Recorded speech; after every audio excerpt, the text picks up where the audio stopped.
Call to order this meeting of the General Forum. Call the meeting to order. Call the meeting to order.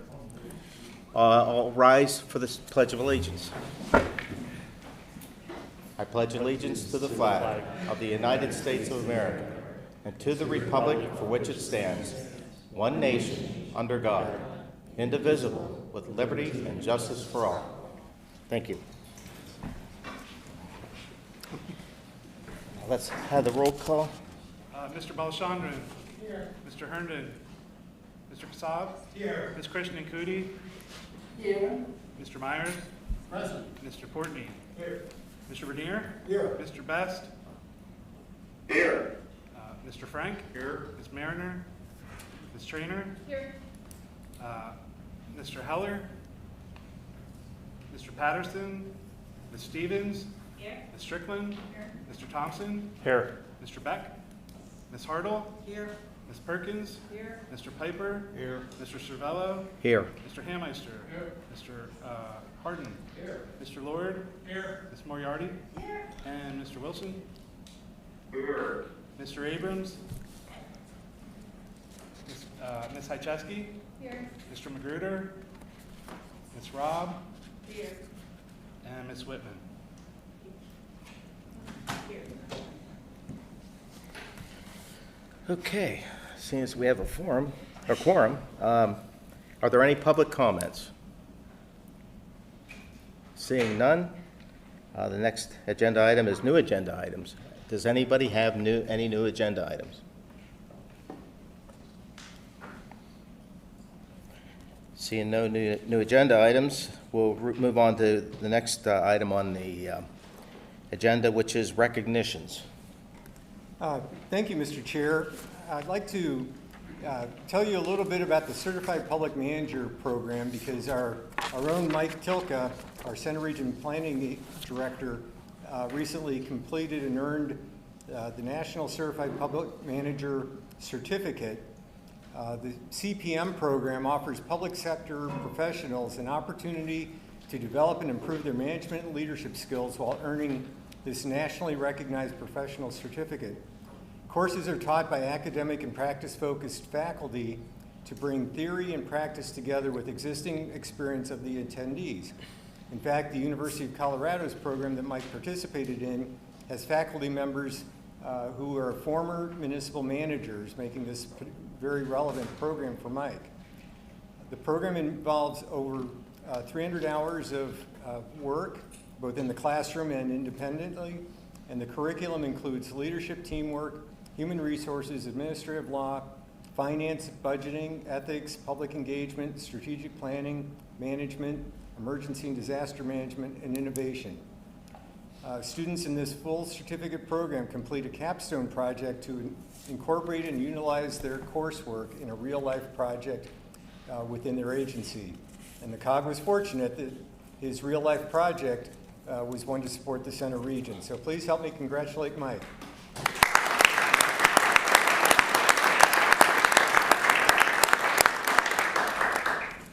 And Mike will get a chance to address you later in the evening. And one more recognition, if I could, Mr. Chair. Sure. Today is Scott's birthday, so let's give him a round of applause.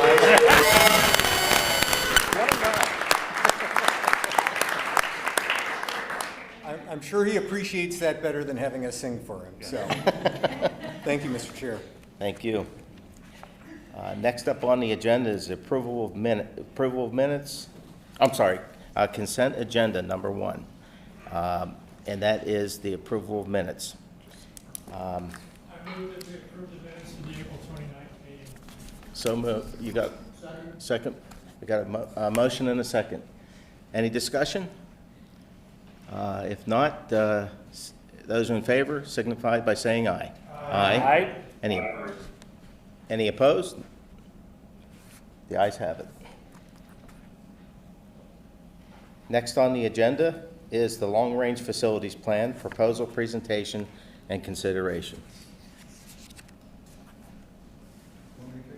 Sure, thank you. anyone who's been around the Center Region as an elected official for, I don't know, the last dozen or so years, like I have, can attest to the fact, can attest to the struggles that we have making informed decisions on facility needs, and can recall the repeated support we've had within this body for a long-range facilities plan. Well, I personally believe that staff has done an admirable job of keeping all the facility-related balls in the air over the year. The COG's current facilities needs have grown to the point where it really demands a comprehensive facility assessment and a long-range plan. This would be standard operating procedure, really, for any entity with the level of facilities and large capital assets the COG currently owns or leases.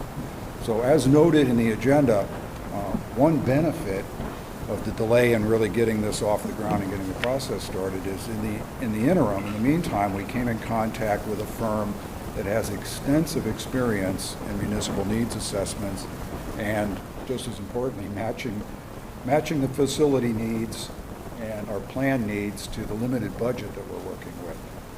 So COG staff, Eric Norenberg, Facilities Vice Chair Patty Hartle, and I worked with Martin Kimmel, who is online tonight, to craft a draft scope of work that we believe would meet our needs. The scope was then vetted and revised at the Facilities Committee level before being presented to the Executive Committee and then, of course, the General Forum tonight. Before turning it over to Eric here to talk a little bit more about how this fits into our budget and to introduce Martin, I just wanted to give Patty an opportunity to add in anything in regards to the process we've done through. As you said, Eric, since the formation of the facilities team, we've been tackling assessments on buildings and things, and we always knew that we had to get to this point. And now we're here to have a long-range plan, and just like when opportunities arise, like the lot across the street, then the question is, well, is that what we need? Is that where we're going? Do we need that type of property? Do we lease? What do we do? And that was one of the reasons we didn't proceed with that lot, because people said we really need a long-range plan. So, and we knew then that had been on our list for several years, but we were tackling other issues. So now we're here. So That moved this on the to-do list to the top. right. So, Eric? Thank you, Eric. Thank you, Patty. As Eric noted, tonight we have with us Martin Kimmel, who is principal with Kimmel Bagret Architecture and Site Incorporated. That team has been working with us, as Eric noted, for several months, since some of our elected officials saw a presentation Martin presented last fall at a conference here in Pennsylvania. We've looked at how we could pay for this and what the scope should be, and we noted that there is money that has been in the COG building budget for some time for building studies. And so Table A in the agenda outlines the potential to use $38,000 from that committed fund balance for building studies, along with some support that's contributed from two of our enterprise operations, Center Region Code Administration and Refuse and Recycling, based on their share of this building and the ratio that they can support this related to the rest of the study that will cover all of our COG facilities. So I think it's best to turn things over now to Martin to introduce himself, tell us a little bit about the firm, and let him share a bit about the proposed scope. And I think Martin has a presentation to share as well. So thank you. Yes, thank you all. I can share that presentation. I wasn't sure if you just wanted to have questions and answers, but I'm glad I have it handy. Someone need to allow me to share screen? No, I can do that myself. You should be good. Yeah. And you know, it's a bit of a presentation. Some of you have seen it before, so I'm just going to take the top part of the deck quickly and see if we see how far you want us to go. But I'll try to hit what I think would be the main high level things. Okay. and then you can tell me if you want me to dig deeper. You have been working with two of the key principals in the firm, so myself and Matt there on that slide have been intimate and working back and forth to try to get this scope right. As a firm, we have a pretty unique mission called Extraordinary Solutions for Ordinary Budgets. Architects are kind of notorious for figuring out how to spend lots of people's money, and we made it our business to figure out how to try to do more with less, which led us pretty early in the career of the firm, which started in 1995, to working with municipalities on an individual township level, and then over the years we worked for nearly 200 different municipal entities and COGs and counties and individual townships and boroughs in the state itself. So we spend a lot of time working with folks that are doing things like that. So there's a bunch of other details I can give you on the firm, but suffice it to say, I speak at a lot of township related municipal related. I think I met you all at the municipal league up in Bethlehem this past fall, talking about the issues that face you all as leaders on planning better facilities, funding them, making sure they are aligned up and down with meeting the actual need for your employees and staff who are doing the good work at the municipalities, who are defensible at an elected official level where you know enough information to be confident in the decision making, and then ultimately it serve the residents. And as I've shared with some of you folks before, we have been duly impressed with the sophistication of this particular COG as compared to others that we've dealt with, so kudos for that. We do talk a lot about community identity. They may have shared, I personally grew up right near you. I don't live in the area anymore, but I'm going to hold it against me. Graduated of Tyrone area high school back in the day, so I know the communities well, and was had a fun time sort of getting to know what you all do there. Of course, that university, I can't think of the name of it in town, it's a good climb course. But we are often talking about using projects as a way to build community identity and not just meet the need, but say, hey, what are buildings that fit in that would give senses of pride that don't cost any more than the regular old building, but are more thoughtful, and so we like to talk about things like that as well.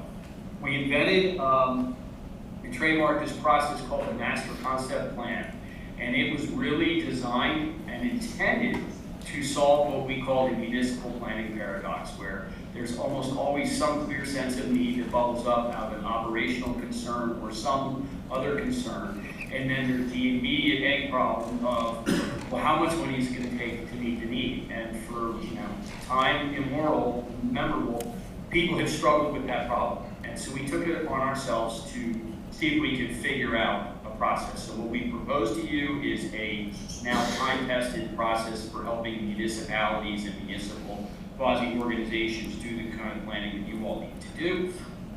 It has been great fun, and it really came to life because we talked to the professionals that work for the government entities. We talked to the elected officials about what their problems were and the kind of information they need, and we built a process to give them what they need, not just what we want. So it's a pretty rigorously structured process. It has basically 5 key steps that get us to better define the need, to find a solution to meet the need and a cost, and make sure that's aligned with the potential funding, from the beginning to the end. And we always start with mission and really talk about what is the mission of the COG in the community, how do facilities support the mission, how can facilities improvement help support that mission better than it does now so that you're doing your job better, and really keep that mission of service at the focus and not just jump right into the operational details. In that you have a wide array of facilities that we would be looking at.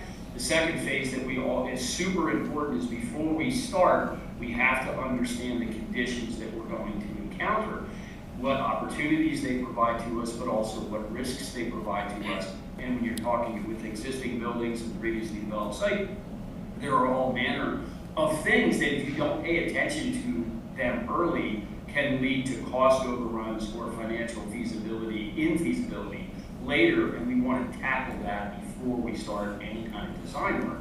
So those 2 phases are important. And then, and of course, you have many, and the proposal delineates, and this is where we did vet back and forth to make sure we had the right services for each municipality and each facility within the township.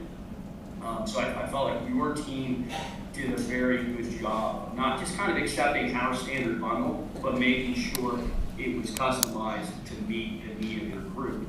So that was a great back and forth process.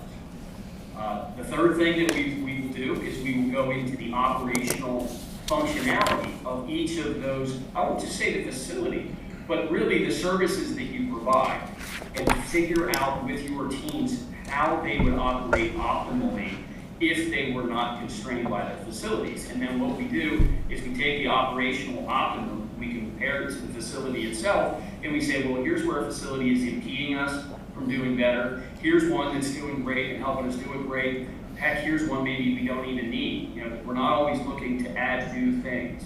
We're looking at that kind of balance that makes it all work in the end. And sometimes a divestment maybe. We talked about facilities that you lease and the long-term cost of that against a market that's pretty favorable for it. And you know, we'll go through all of those things during this experiential operational merit phase. And then basically what we will provide you with, once we built that foundation of an understood mission, intelligence gathering, and an operational plan of what would be ideal, then we will develop solutions that you can look at very objectively. And this is what is super important. With a big organization like yours, there's a lot of opinions. I'm sure they all agree and align all the time. But in case they don't, what we want to give for you is the ability not just to give an opinion about what I like or what I don't like, or what you like or don't like, or what preconception we thought something would be over here. We want to give you an objective criteria to judge. And so you're going to be able to look at everything we do and ask and answer the question, does it fulfill the mission that we agreed to when we started? Does it actually meet the operational need that is now articulated and we understand more fully? Does it reconcile the constraints that we found through intelligence? And then is it the right thing for the community? And what we want to do, the words we will get you hear us use again and again, is objective consensus. We want to get you to a comfortable point where, based on objective criteria, there is consensus about what the right answer is. And when you achieve that, there is usually a great deal of harmony that follows. Okay? The last piece that we do, you know, there's all sorts of tools that we use to present those things. I won't belabor them. But the last thing that we do, and really we don't do it last, we're doing it all the time, is that we're doing cost analysis of each opportunity, each constraint, each site as we go along to help build a cost model. And what we want to talk to you about, and we'll always talk about, if you look at on my slide here, and I think maybe part of it's blocked out, at least on my screen, is all in costs. So you don't need just construction costs. You might need land acquisition costs. You might have land divestment revenue that would be part of that. You would have costs to do hard construction. You have soft costs to facilitate the development of whatever the plans might be. There's other things that get you renovated or built new or changed that have to be factored. Furniture, fixtures, equipment, telecommunications, security. We can kind of go on and on, but what we want to make sure that is always out in any kind of public setting is that you have total project costs and not just construction costs. And you might think of a project or two where the construction cost was out and everybody was happy with that, but the total project cost came out later and then everybody got a little bit upset. So that is the process in the nutshell, as quick as I feel like I can go through it. And then really you're at a fork in the road at that point, because then you have a choice to fund some or all of the things that came out of it. You have the opportunity to phase funding of them, and then you also have the opportunity, and we can talk about it as part of it, is prioritizing projects so that it might be a roadmap that you're going to give to the next 3 or 4 boards that are going to implement these things, but they're going to have a great map, and they're going to know that everybody did their homework. So I think that's probably a great stopping point for me, and let you all, if you have some questions or thoughts you want to get to table. Are there any questions? Anybody? I have questions. Sure. Go ahead. With this project or with this kind of thing, how many permutations do you get? I mean, after a year or so, things are going to change ultimately. And so down the line, where is this going to lead us? I mean, we have a CIP that I just looked at. It's almost like, is that going to bring this in line real difference, or I don't see the balance in that. I don't see how this is going to help us find a way to agree on certain things. And I don't see, I don't get it. Can you explain it better? How is this going to integrate what we are doing now? I could offer a response to that, if that would help. How- Go ahead, Eric. Actually, with all due respect, Please do. I think this is exactly what you need to inform the CIP. I mean, we've been kind of spitballing along, like I said, keeping all the balls in the air. But this is the foundational, the exact type of foundational piece that's been missing for many years that we sorely as a COG need so that we can move forward with a more detailed, more informed capital improvement plan. And how many years has this been missing? Pardon me? How many years has this been missing? How many years? Yes. How old is the COG? It's just, in other words, this is the first Well, there's been attempts. master planning process, is that correct? Yeah, I mean, there's been attempts, and we've had asset, we've had inventories done, and we've had opinions from staff and from elected officials on what to do. But as far as a comprehensive analysis of the assets that was under COG management, either owning or leasing, I'm not aware that that's ever been done. And I think in order to move forward with the amount, with the responsibility that we're entrusted with and the value of these assets, it's critically important to get outside professional assistance to develop a long-range plan. And you're right, a couple years from now, it's going to change. But we've got to start somewhere. And we've got to have a foundation, we've got to have a basis for moving forward. It isn't just continuously taking our best shot, sometimes barely informed, I don't want to say uninformed, at the decision-making process. I mean, Patty's example was a really good one. So what's going to happen a year from now when we find things are different? Do you go through this entire process again? And then 2 years from now, we find things have changed a little bit more. Do we go through this process again? Is this a continuing process that we're going to have to do each year, each other year? Or because I see things change a lot. Well, we would do what any company, any corporation, any entity that has this many capital assets, we would do exactly the same thing that they do. We would revisit, we would adjust as necessary. But we would have a starting point. We would have an analysis that has quite a bit of data in it that we don't currently have to work from. And should it be necessary in 5 or 10 years to bring in professional help to reassess, that would be wholly appropriate. But I guess I'm just wondering about the next year. I'm worried about 5 or 10. I might be able to address that a little bit if you'd like me to try. Please do. Okay, so during really all of the phases, but particularly during this phase 3, we are going to be talking with you all and with the people doing the work, on the ground, if you will, about their needs, not just today, but projecting out 3, 5, and 10 years. And what we're going to, basically, as you might, is we're going to be pretty confident about the 3-year.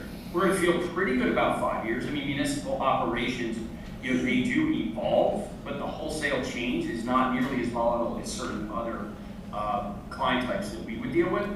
And so I would expect this plan to be built to probably be rolled out over 5 years, maybe till you did it, unless you funded everything at once, but that would seem unlikely to me. And the life of the document should be every bit of 10 years. And the next step that you do, if you need it, would be to just update it.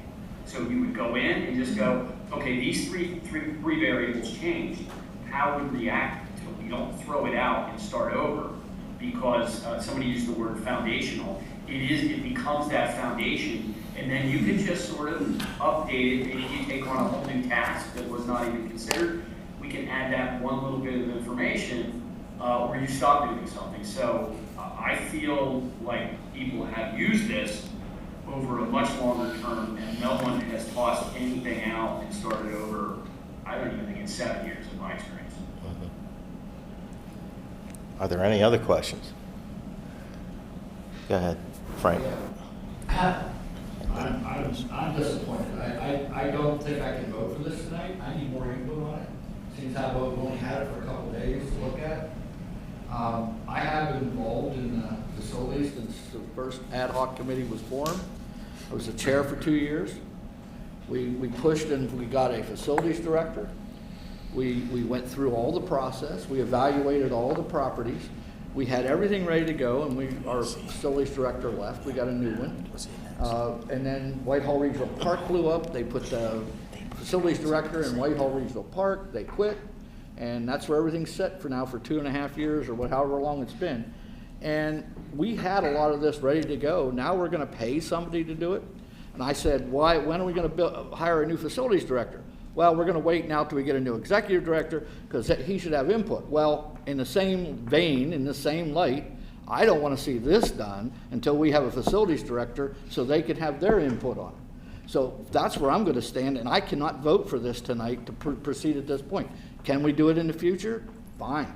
But until we get somebody on board that's going to be a facilities director that's going to look at this every day, because it needs looked at every day. And she's right about one thing. If you don't look at it every day, every couple of years, you're going to be doing the same thing. So we have to have a facilities director. Until we get a facilities director, I don't think I can vote to push this forward. Bruce, I think you were next. My comment was essentially the same I would think that our facilities director, administrator, or whatever, could have some valuable input into this. And I think we got the cart before the horse. Okay. Matt Herndon? Yeah. I'll get. But we got to help you up there. Yes.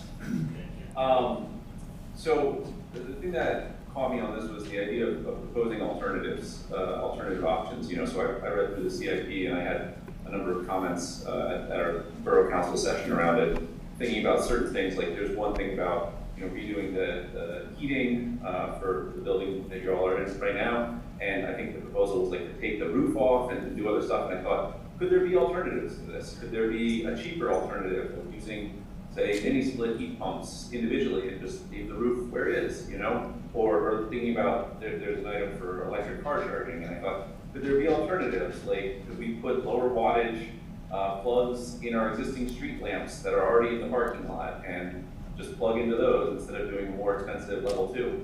And so my thought in terms of doing this sooner rather than later, because I do hear some interesting points around waiting for certain hires before we do this, but if we don't do this sooner, will we move forward with that CIP without those alternatives being presented? And if we don't present them, will we essentially pick a more expensive or potentially worse solution because there is no alternative presented? So kind of, can you give us some ideas on more about that alternative stuff and what kind of the timeline would be for presenting that and how that could affect the CIP that we're kind of currently discussing? And is that directed to me? Mr. Kimmel, I believe. Well, as it relates to when you would do this relative to bringing on new folks, there is a huge amount of groundwork that has to come first before we start making recommendations. And so I personally, if you want to wait, that's fine, and if you want to do it sooner, it's fine. So separating, my opinion about it from a personal perspective is that if we are able to hand phases 1 and 2 to a new director, or depending on how long it takes you to find out, to be able to look at how professionally you're handling it and to recruit one that knows that you're building a good foundation. And we were able to hand him some of these things as they walk in the door, so that their learning curve, you heard it like, you start training with fire hose, their learning curve could be shorter if we are in process and can deliver to that person some of this upfront information. So I would consider that. I don't know how fast you move, you all are able to move to bring on new people where you are in your search process, but I'll just offer that. As it relates to when we start exploring alternatives, specifically, avoiding building a building that you need to take the roof off to do the equipment is the first thing you do. But if you haven't done that yet, looking for an alternative to that is super duper important. And those all really they come as we go, if I can say a completely useless thing. Meaning, we start to learn things while we're talking mission about, excuse me, apologies for that. We start to learn many things about alternatives as we're digging into those buildings and assessing them, and questions that you just raised start to emerge very early on.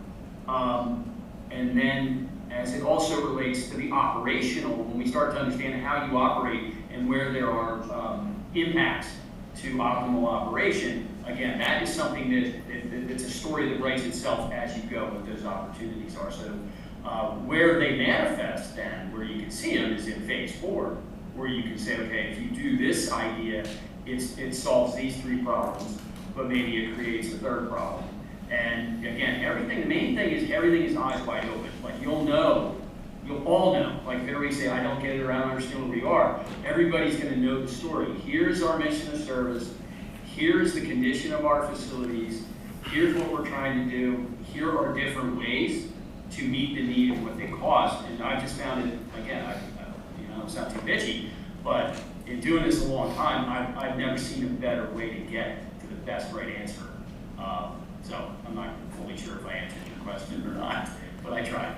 Oh, I did skip this whole part because the slide was up and I forgot to speak to it. But while we're doing that, we're also helping you find funding that is beyond direct taxpayer supports. So we're looking at how various projects might align with monies that are available. And of course, that does always change, so that gets updated as various programs, be they an energy-related program or a stormwater program or a water quality program.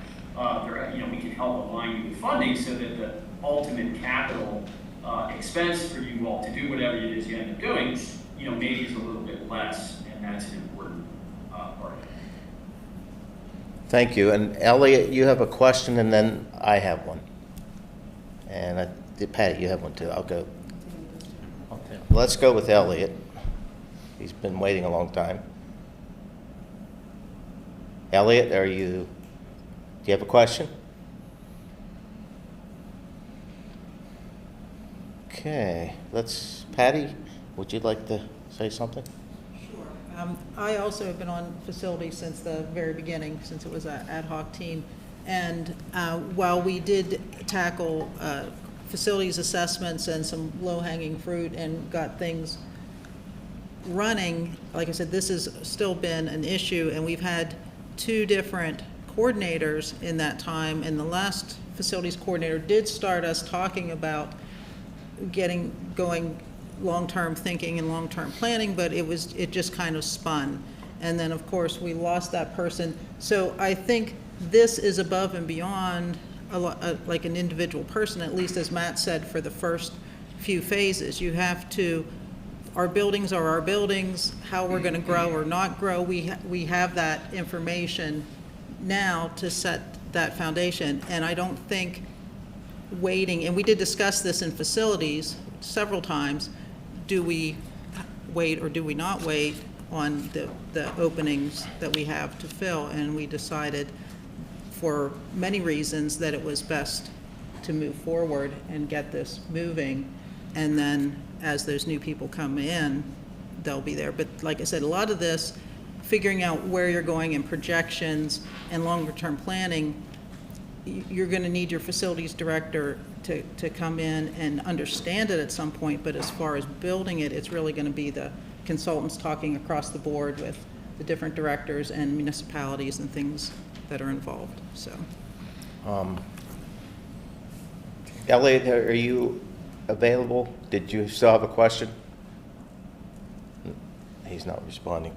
Tammy, you had a question, right? My Or comment? question is, for the architecture firm, what is the time frame generally for, I'll say the first, phase 1, phase 2, and phase 3?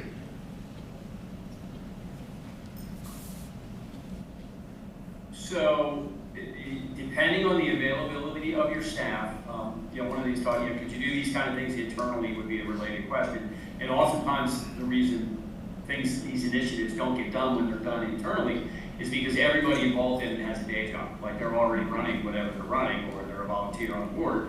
So at any rate, sometimes they get done when it's somebody else's job to drive it to the end, and that becomes our job to drive it. And that relates to the schedule. Is we drive it and we set a schedule. So one of the earliest conversations we had is availability to have access to the people that we need inputs for. And again, we would lead that. We need inputs from here, and here.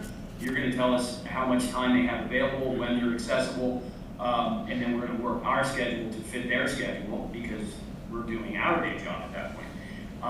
And so usually, the phases 1 and 2 and 3 would probably be complete, I would say in about 3 months, and they should be a little bit faster based on maybe access to you. It could drag a little bit more, but we would build that schedule.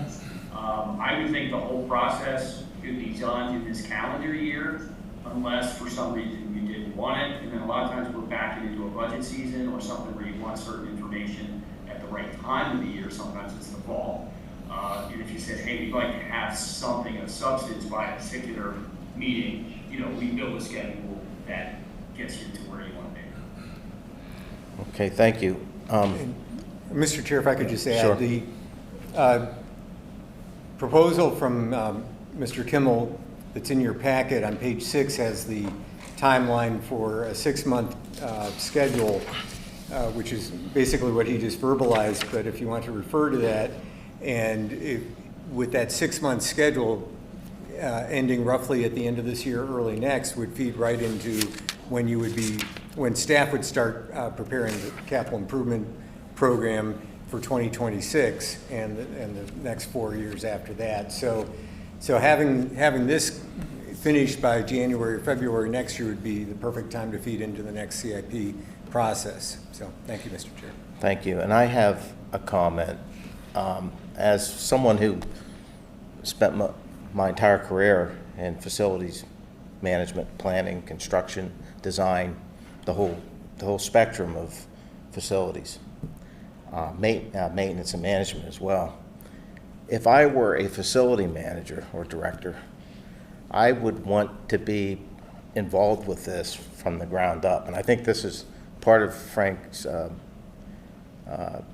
point, that a new manager or director, whatever you call them, comes into a new job, and the best way to learn that is through a lot of investigation, because the consultant the professional has to do all of that footwork, all that research, and has to inspect all the facilities, and if I'm there with them, I'm learning the same way they are. Then the best way to get knowledgeable about your facilities is because you have to do that. You have to actually go look at them all. You have to do your inspections. You have to do your own assessments. And I see how this relates to the CIP as well, and it would inform the CIP, and the CIP can inform the plan as well. So my point, or my well, it's not concern, but my point is that as a facilities professional, you want to be intimately involved with the creation of a master plan for your own facilities. Otherwise, you are being handed a plan that you have to somehow manage. And this is from personal experience. It's my opinion that is bring someone on board and have them intimately involved from the start with that professional is the best way, and it's a mutual learning experience. And that person also learns how to work with that specific professional, specific professional. So I think that's the ideal way to do it. In terms of timing, I mean, I know you have never done a facilities master plan. The COG's never done one, and it's probably a good idea to do one. But the CIP planning has been happening for years, and it happens every year. But I'm saying if you're going to bring someone on board that's going to be here for a while, managing facilities, if it were me, for example, I'd want to be involved with that at the start. So that's my opinion on this. And maybe the timing isn't right. But that's my opinion, and we've got a general forum here that's going to make this decision. So I just wanted to give you my opinion as a professional. If in fact, the gentleman online indicated the first 3 months are critical, I'd like to know who on the COG side is going to represent us in those meetings. The timing is critical. I have that person here, so he doesn't play catch-up, or she doesn't play catch-up in the 3 months. We need to work together to put the project together. And I like the project, but I don't think the timing, because of our open position, is the appropriate thing to do right now. Thanks, Danny. Any other, go ahead, Eric. Hearing what Martin said, the breakdown of the phases, would the proposal be affected at all should the COG request a pause between phase 1 and 2 or phase 2 and 3? Or is there too much overlap between those? You had indicated that, phase 1, there was a lot of groundwork that needed to be done actually before you would even be interacting with the facilities director.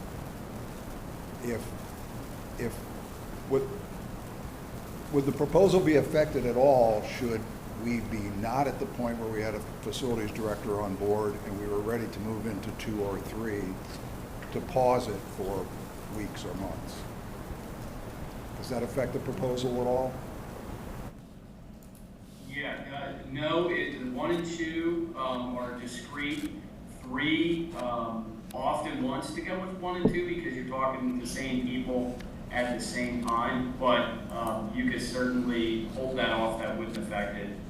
Obviously, it would extend the total time schedule out, for obvious reasons. But it doesn't affect the integrity of the process or the cost? Doesn't affect the price. Yeah.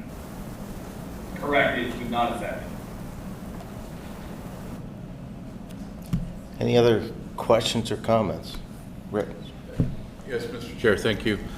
I think I'm the last former facilities chair to speak, so, but I also happen to be on the finance when we kicked off the facilities committee to try to better inform the CIP.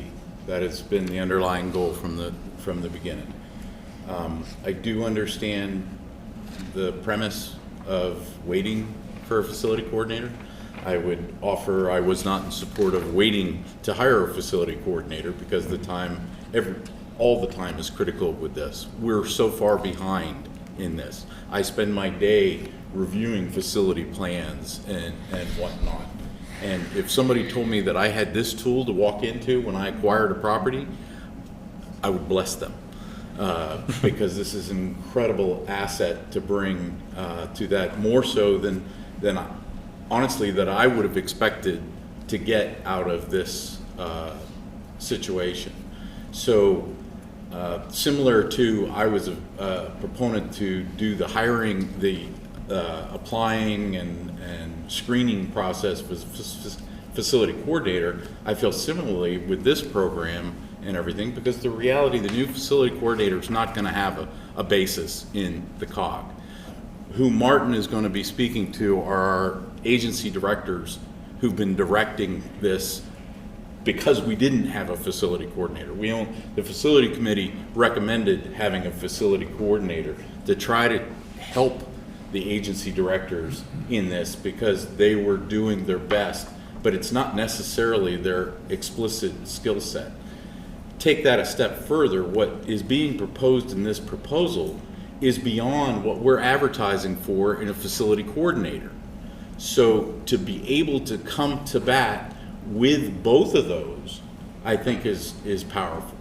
And we kind of know how projects go. They always take a little bit longer than we originally estimate.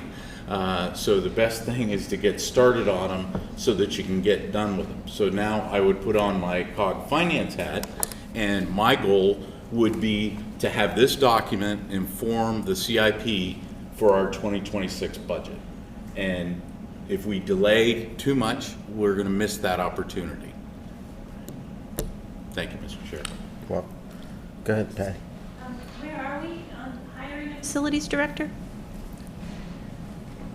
We spent basically the couple of months in the winter, going over and updating and preparing the revised job description. And the title has been updated to Facilities Administrator. Everything was reviewed and approved by the HR committee, but as part of the concern that this should be filled, that position should be filled once the new executive director was on board. There were a lot of folks who felt, not everybody apparently, but enough folks felt that we should delay recruiting for that while we were very busy with the executive director recruitment and have the executive director be part of the selection process for the facility administrator. So we're right up to the point that we could start advertising within the next couple of weeks because we've done all of that prep work. But that's where we sit now based on the input I had earlier. Any other comments or questions? Just to follow up to that. Okay. The reality is that the next COG executive director is going to get a full stable of other folks that they didn't hire. So that puts it in a little different light. But I could also argue that you're going to have a new executive director.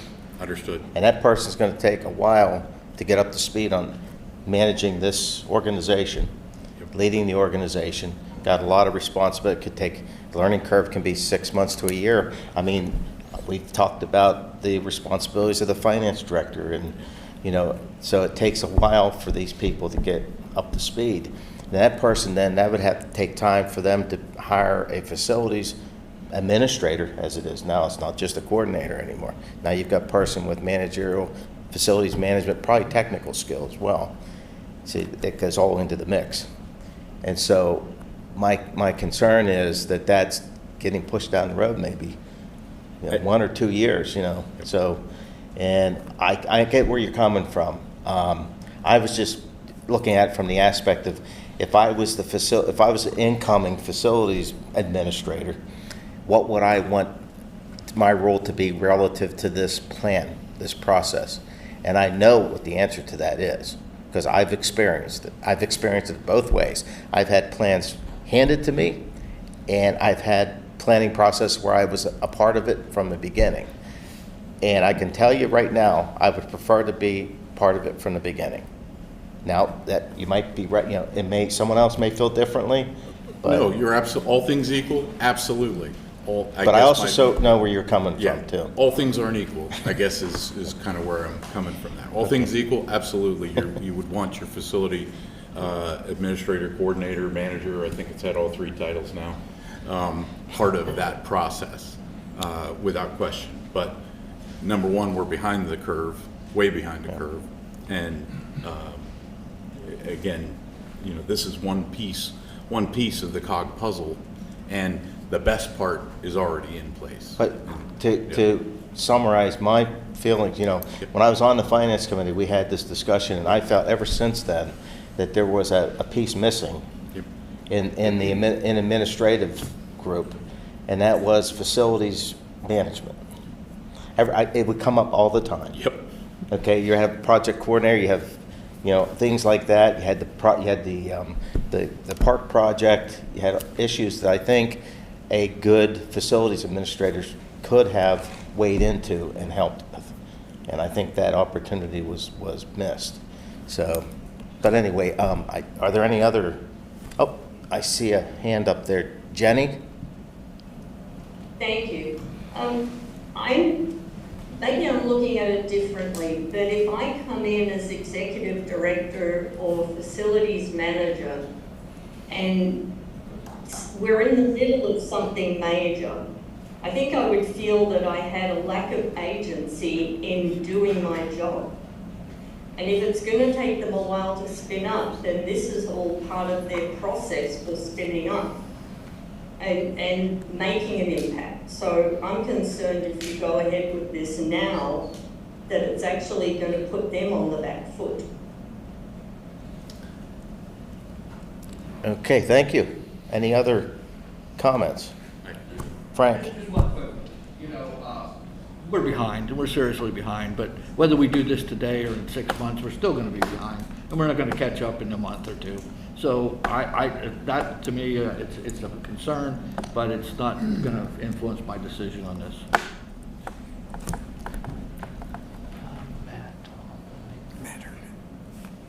Oh, go ahead, Matt.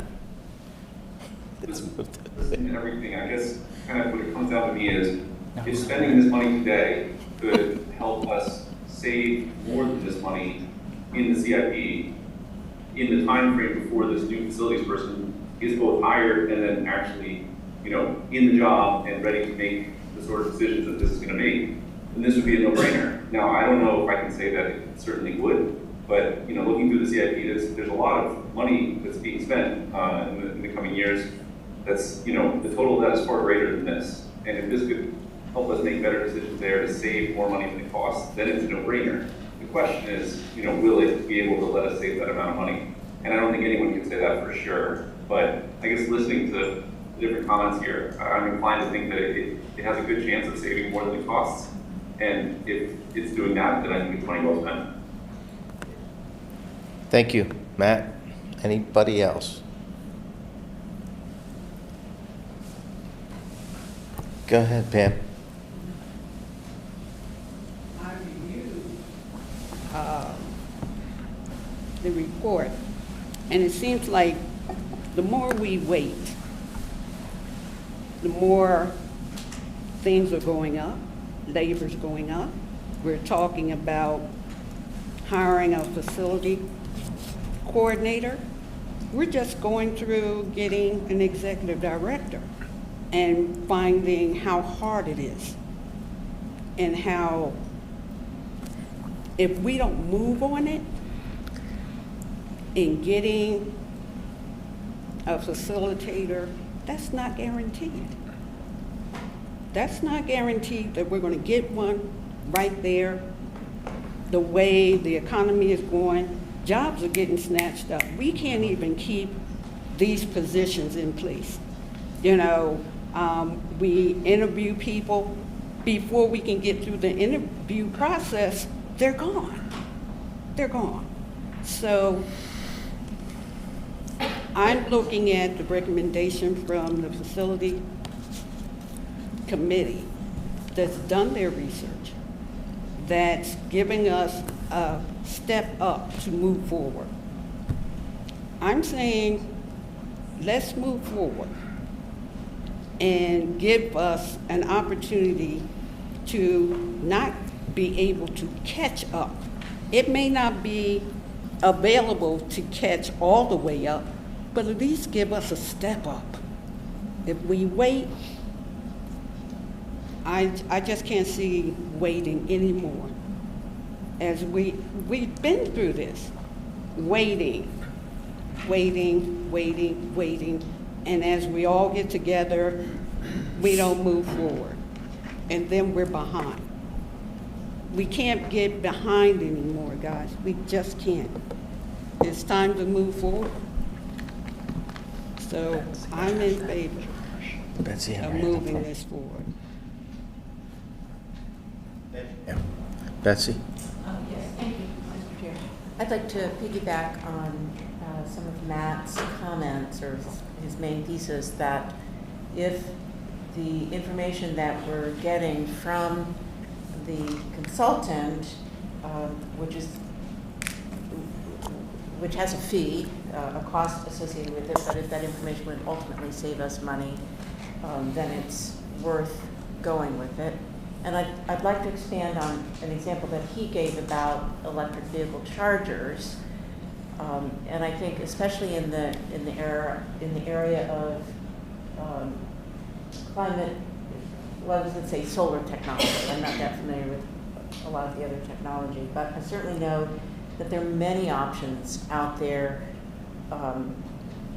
with solarization and certainly electric vehicles. And as far as chargers go, there are portable chargers that can actually be used in lieu of setting up charging stations. They would be an intermediary use, but you would rent those chargers and you would charge them during the day at the wall, with the Type 1 charger, and then it would take them all day to charge, but they'd be available to charge your vehicles overnight, and that's without constructing a station. The other thing you can do is get some software that allows the organization to manage charging at home if any of the staff were to have an electric vehicle that they could then drive home and charge at home. Again, at a type 1 charger, takes 8 hours to charge. So there's a time factor. Then the software would allow the operation to consider the time factor while we're waiting for grants to come in for the type 2 chargers that most facilities would get to manage their electric fleet. So I'm just building on that list of technology to illustrate that there are probably many other areas where that is going to happen. And I think that we need to know what all of those options are. I just was at PSAT's meeting and heard about these options for electric vehicle charging. There's a whole spectrum of facilities planning and program planning. So there's a lot of programming and there's a lot of input to that programming that has to occur to do a strategic or a master plan. So I see Josh, you're up next. So I want to merge our two comments then. That's it. We just went Josh and Kevin. You're going to merge it into one, huh? Recognizing a couple things. One, that it's tough to, once we table something for future, it's tough to untable it. And two, that as you were just saying, he serves on the facilities committee. The facilities director will have input on this when it is hired, when it happens. I'd like to move to the previous question and have a vote on this. So you're That's making a motion. Are there any other questions, first of all? I just want to. I have a question. Go ahead, Dave. This is for the folks at Harris Township. Is your objection to approving this tonight because you feel like we're going too fast and you'd like some more time to review the architect's proposal? Yes. Question. I can answer that. Okay, well, I was just. I feel like this is kind of dropped my lap because I don't know a lot about it. I feel like I want some time for it to percolate in my head a little bit. I don't have a problem with doing this the next meeting, and I can ask any extra questions that I have about this. But yeah, it seems to me just kind of really fast. This is a typical. Mr. Chair, for point of order, you had someone make. You have a motion on the table. Okay, I agree. Betsy seconded. Okay, so can I read the motion? All right. And I was trying to get to that, but at the general forum, as recommended by the Facilities and Executive Committee, authorize the Executive Director to execute the proposal from Kimmel Bogret Architecture and Site Incorporated to perform facilities planning services as outlined in their proposal, and funds for this project be appropriated from, as shown in Table A, in an amount of not to exceed $51,000. So Josh made the motion and Betsy seconded. So, questions?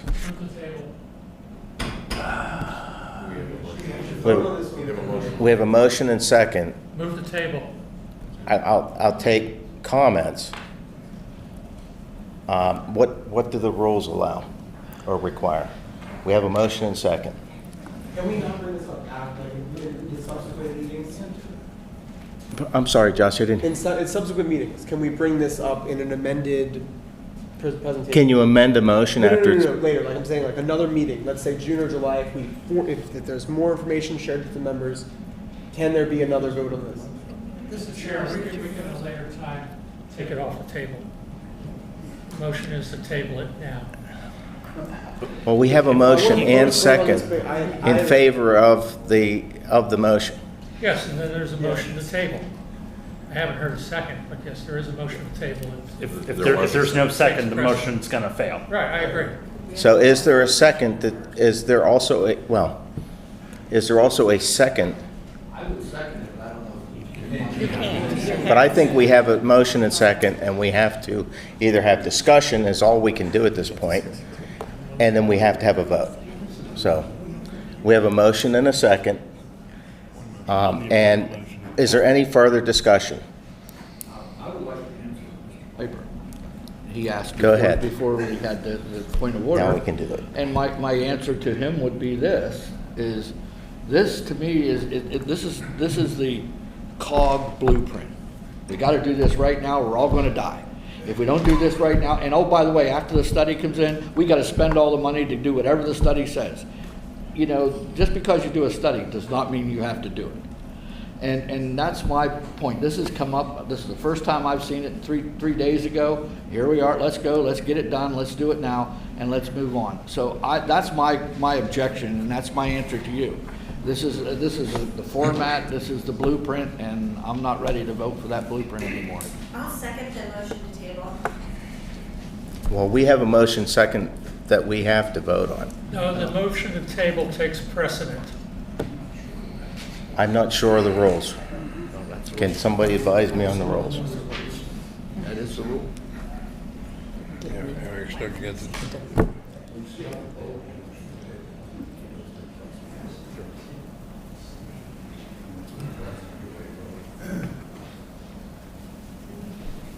I think you can vote on the motion to table, but it would be advisable to have a particular date to table it to. I was moving the question so that we can consider it.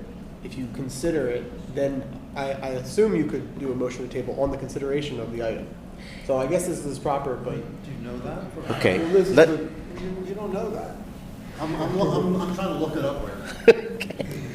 Well, I don't know the answer. Eric has advised me that we could have a motion or a vote on the motion to table, motion second. Right. And then proceed from there.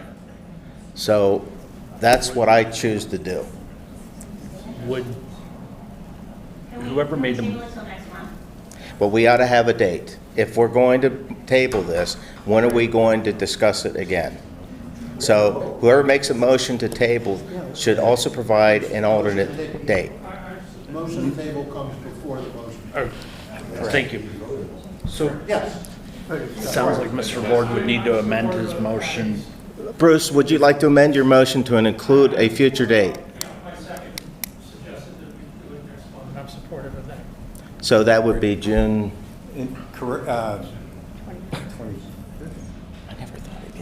June 24th. So the next general forum meeting. That's on the, is it third Monday of the month, right? Okay. 24th, June 24th. So you, Bruce, you would amend your motion to table to June 24th. Is that correct? Yes. Go ahead, Elliot. Evan, I'm sorry. I'm not sure you can make a motion to table with this. You can make, the motion to table doesn't have a specific date to untable it. You have to vote later to take it off. Okay, I was just, okay, then So I, you can't do that. You can either amend the motion to say Okay. that you're motioning to make it at a different time. Eric But wanted there's, to, but that's not a motion to table, so this motion gets voted on first. I move the table. motion's just a table. okay, do I hear a second? I'll second. Stephen Oh, second. Jack, I'm sorry, the Patty seconds. And then there's no discussion. No discussion. So all in favor to table signify by saying aye. Aye. Opposed? No. Yeah, this Pardon? is, We're going to need a count. yeah, do a roll call. Can we do a just roll show call? of hands. Roll call to approve the motion to table. What's that? All right. Roll call to, yeah. Mr. Balasandran? No? Mr. Herndon? No. Mr. Kassab? No. Ms. Krishnan Kudi? No. Mr. Myers? No. Mr. Portney? No. Mr. Bernier? No. Mr. Best? No. Mr. Frank? No. Ms. Mariner? No. Ms. Trainer? No. Mr. Heller? Mr. Patterson? No. Ms. Stevens? Yes. Ms. Strickland? Yes. Mr. Thompson? No. Ms. Mr. Peck, not here. Ms. Hartle? No. Ms. Perkins? No. Mr. Piper? Yes. Mr. Cervello? Yes. Mr. Hammeister? Yeah. Mr. Harden? Yes. Mr. Lord? Yes. Ms. Moriarty? Yes. Mr. Wilson? Yes. Mr. Abrams? I don't think he's attending anymore. Ms. Icheski? No. Mr. Magruder's not on. Ms. Robb? No. Ms. Whitman? No.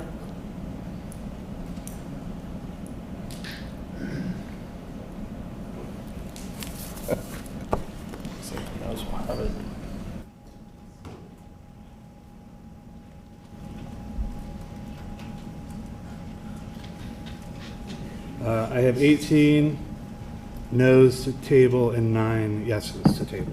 So the nays have it on the motion to table. So we will proceed to the motion to, Say those numbers again? Sorry. 18 noes, 9 yeses. The table. 9 votes to table, 18 to okay. not.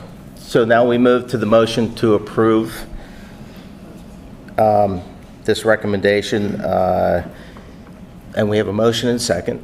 So I guess we don't need any further discussion? Mr. Chair? Yes. If I might? Yeah. Thank you. So, two points. Number one, I think this is an example of where the committee system hasn't worked as well as it should, because this may be coming to the general forum for the first time, but it's certainly not the first time that it's been discussed amongst our peers and whether we got that report. So it's an opportunity to look at that situation.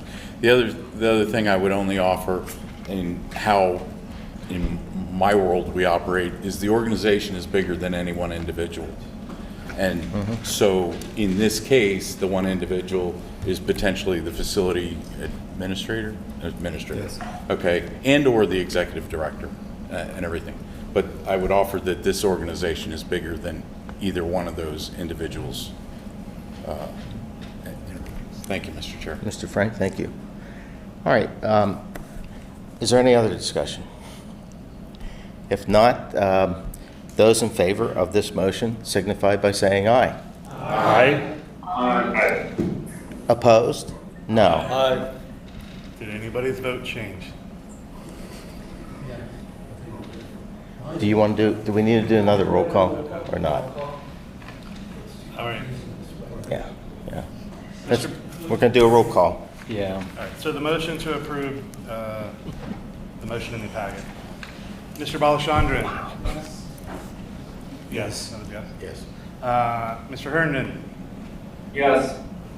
Mr. Kassab? Yes. Ms. Krishnan Kudi? Yes. Mr. Myers? Yes. Mr. Portney? Yes. Mr. Bernier? Yes.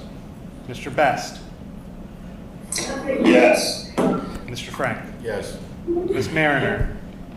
Yes. Ms. Trainer? Mr. Heller? Mr. Patterson? Yes. Ms. Stevens? No. Is that a yes? No. Where is it? Ms. Strickland? Yes. Mr. Thompson? Yes. Ms. Hartle? Yes. Ms. Perkins? Yes. Mr. Piper? No. Mr. Cervello? No. Mr. Hammeister? No. Mr. Harden? No. Mr. Lord? Yes. Yes. More Ms. this time. Moriarty? No. Mr. Wilson? Yes. Mr. Abrams? No. Ms. Icheski? Yes. Ms. Robb? Yes. And Ms. Whitman? Yes. The yeses have. 21 to 6.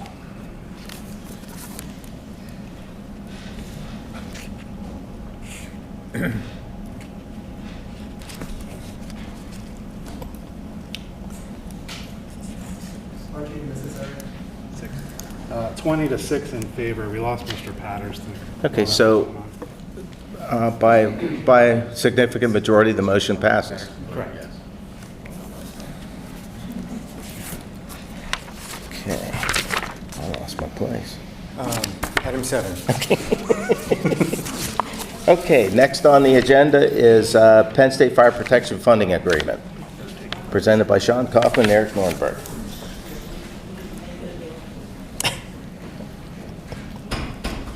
So I'll kick this off. Sean Kaufman, Center Region Fire Director.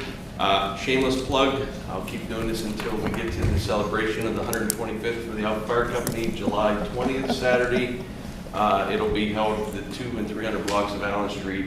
The times are still being worked out, but probably an all-day event. So please mark your calendar for Saturday, July 20th, to celebrate the 125th anniversary of the Volunteer Fire Company. With that being said, we're working on an agreement with Penn State that is 100 years old. So we've been moving a little slower on this agreement than what you just did on that last one.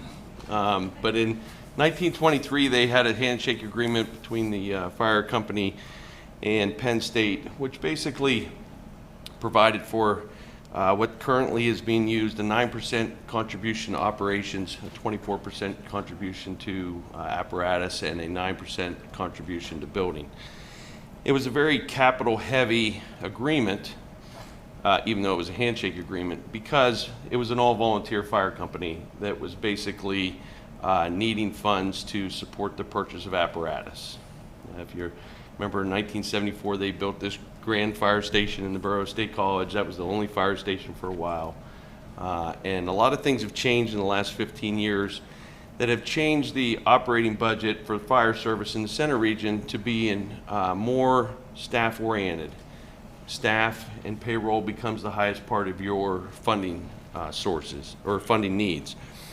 And with that support to the volunteer fire company, the needs for our funding has changed. So those that have been around a while have heard this has gone on since 2022. And during that time, my predecessor, Steve Baer, had worked with, I think the chair was Rich, right? And the executive director.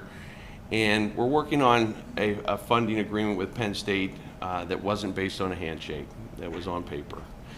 And the goals of that agreement were to make it equitable across all the budgets so that the funding didn't necessarily have a heavy support for apparatus anymore, but was fair across the operations budget and the building budgets, and that it was sustainable, that it would support the program for a longer period of time. And as the program changed, as the community changed, as the needs for the fire service changed, the agreement would be sustainable for that. So when they first started looking at this, and I was involved when Steve was looking at this, they looked at many different aspects of how they could incorporate or make the agreement more equitable, more sustainable. They looked at incorporating Penn State into our current funding formula. And if you recall, our funding formula has to do with population, earned income, and assessed value. Well, when you plug Penn State into that formula, we were able to assess the value of all their property. There really wasn't any earned income because they're mostly people that are living there are students.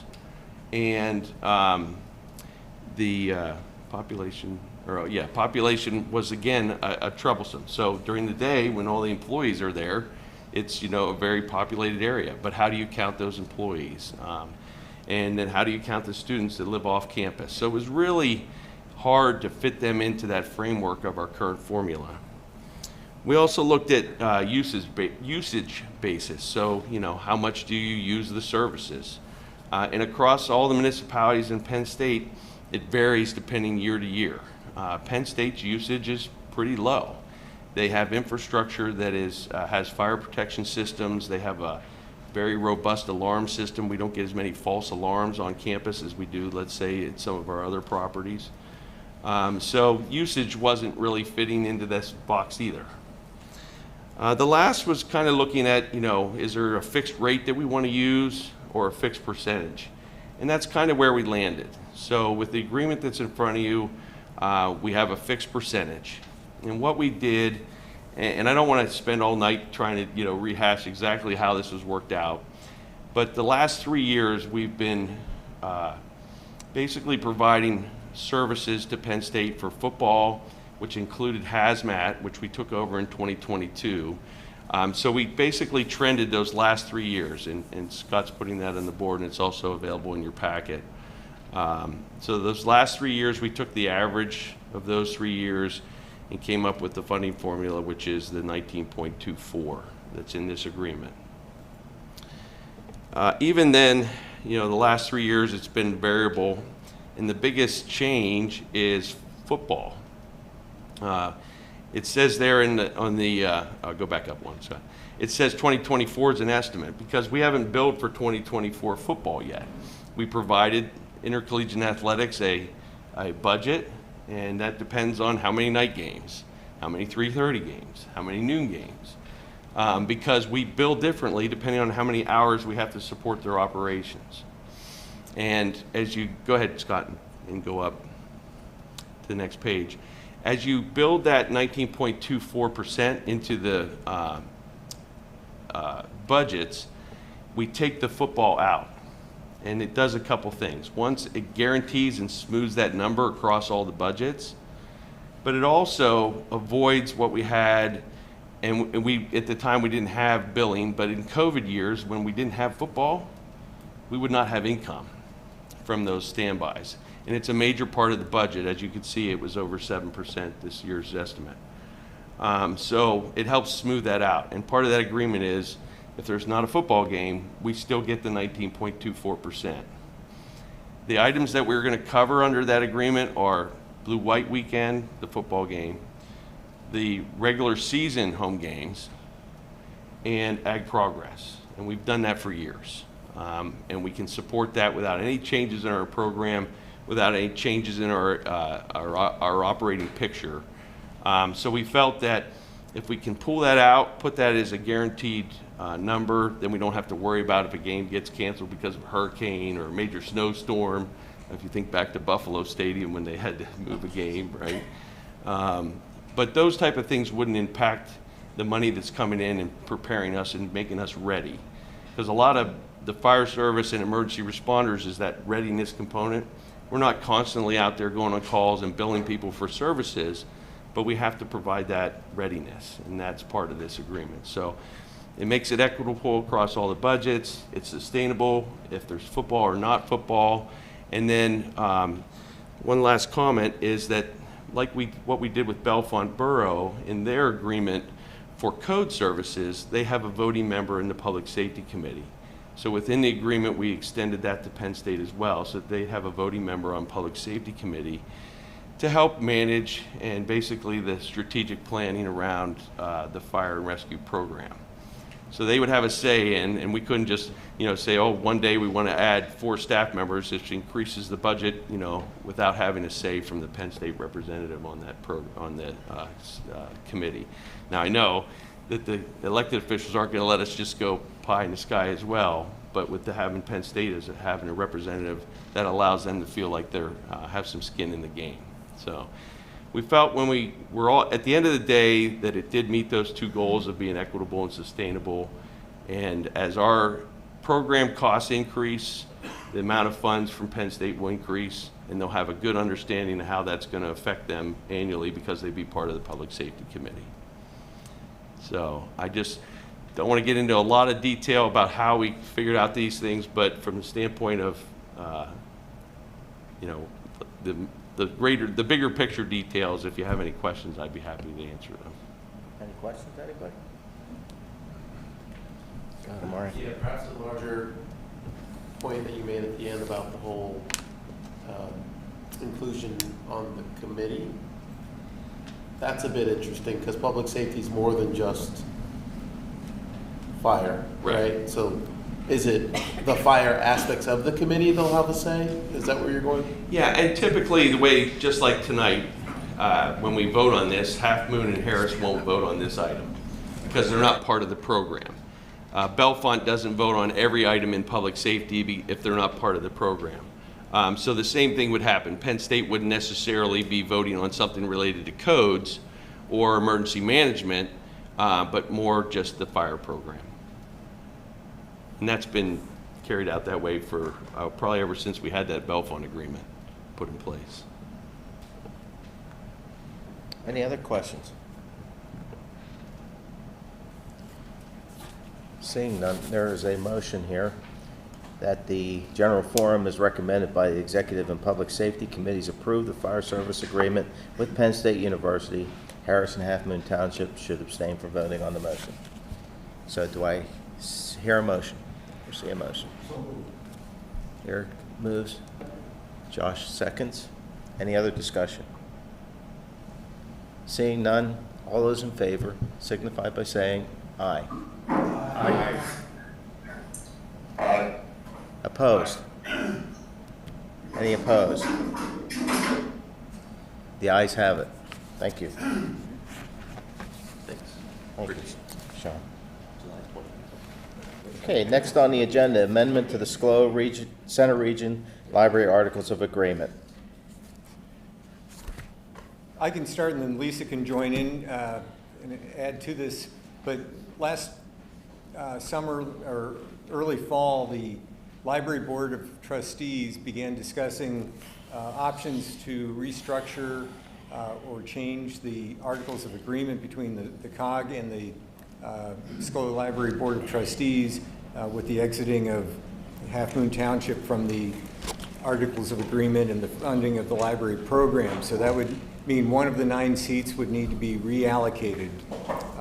The library board discussed a number of options and prepared 3 that were then circulated for comment and feedback from the various municipalities, and that happened over the course of several months between November and I think February.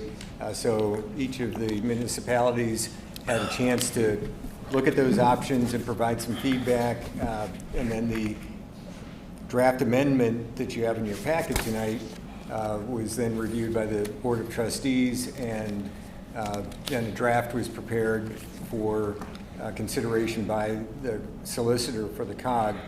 And this comes with the endorsement of the Library Board of Trustees to amend the agreement, deleting the reference to Half Moon Township in section 3.2, and then section 3.3. There are a number of items that basically outline how the 9th seat would be shared 1 term at a time, alternating between College Township and Harris Township. And so if there are any questions about that, I'd be happy to answer them. The final bullet there is that if another township would rejoin or join the library program, then the 9th seat would be available to that township at the end of the current term of that alternating seat. So again, this comes with a recommendation from the Library Board of Trustees. And Lisa, I'm not sure if there's anything else we need to add. No, I think that covers everything, but I'm happy to answer any questions anyone has. Any questions? Seeing none, there is a motion, and I will read it, that the general forum is recommended by the Executive Committee and SCLO Center Region Library Board of Trustees refer the revised library articles of agreement dated June 1st, 2024 to the participating municipalities for adoption by August 31st, 2024 with a copy of the approved ordinance provided to the COG Executive Director. Do I see a motion to approve? Denny? A second? By Pam. Pam seconds. Any other discussion? If not, if you approve, or if you agree, signify by saying aye. Aye. Aye. Any opposed? The ayes have it unanimously.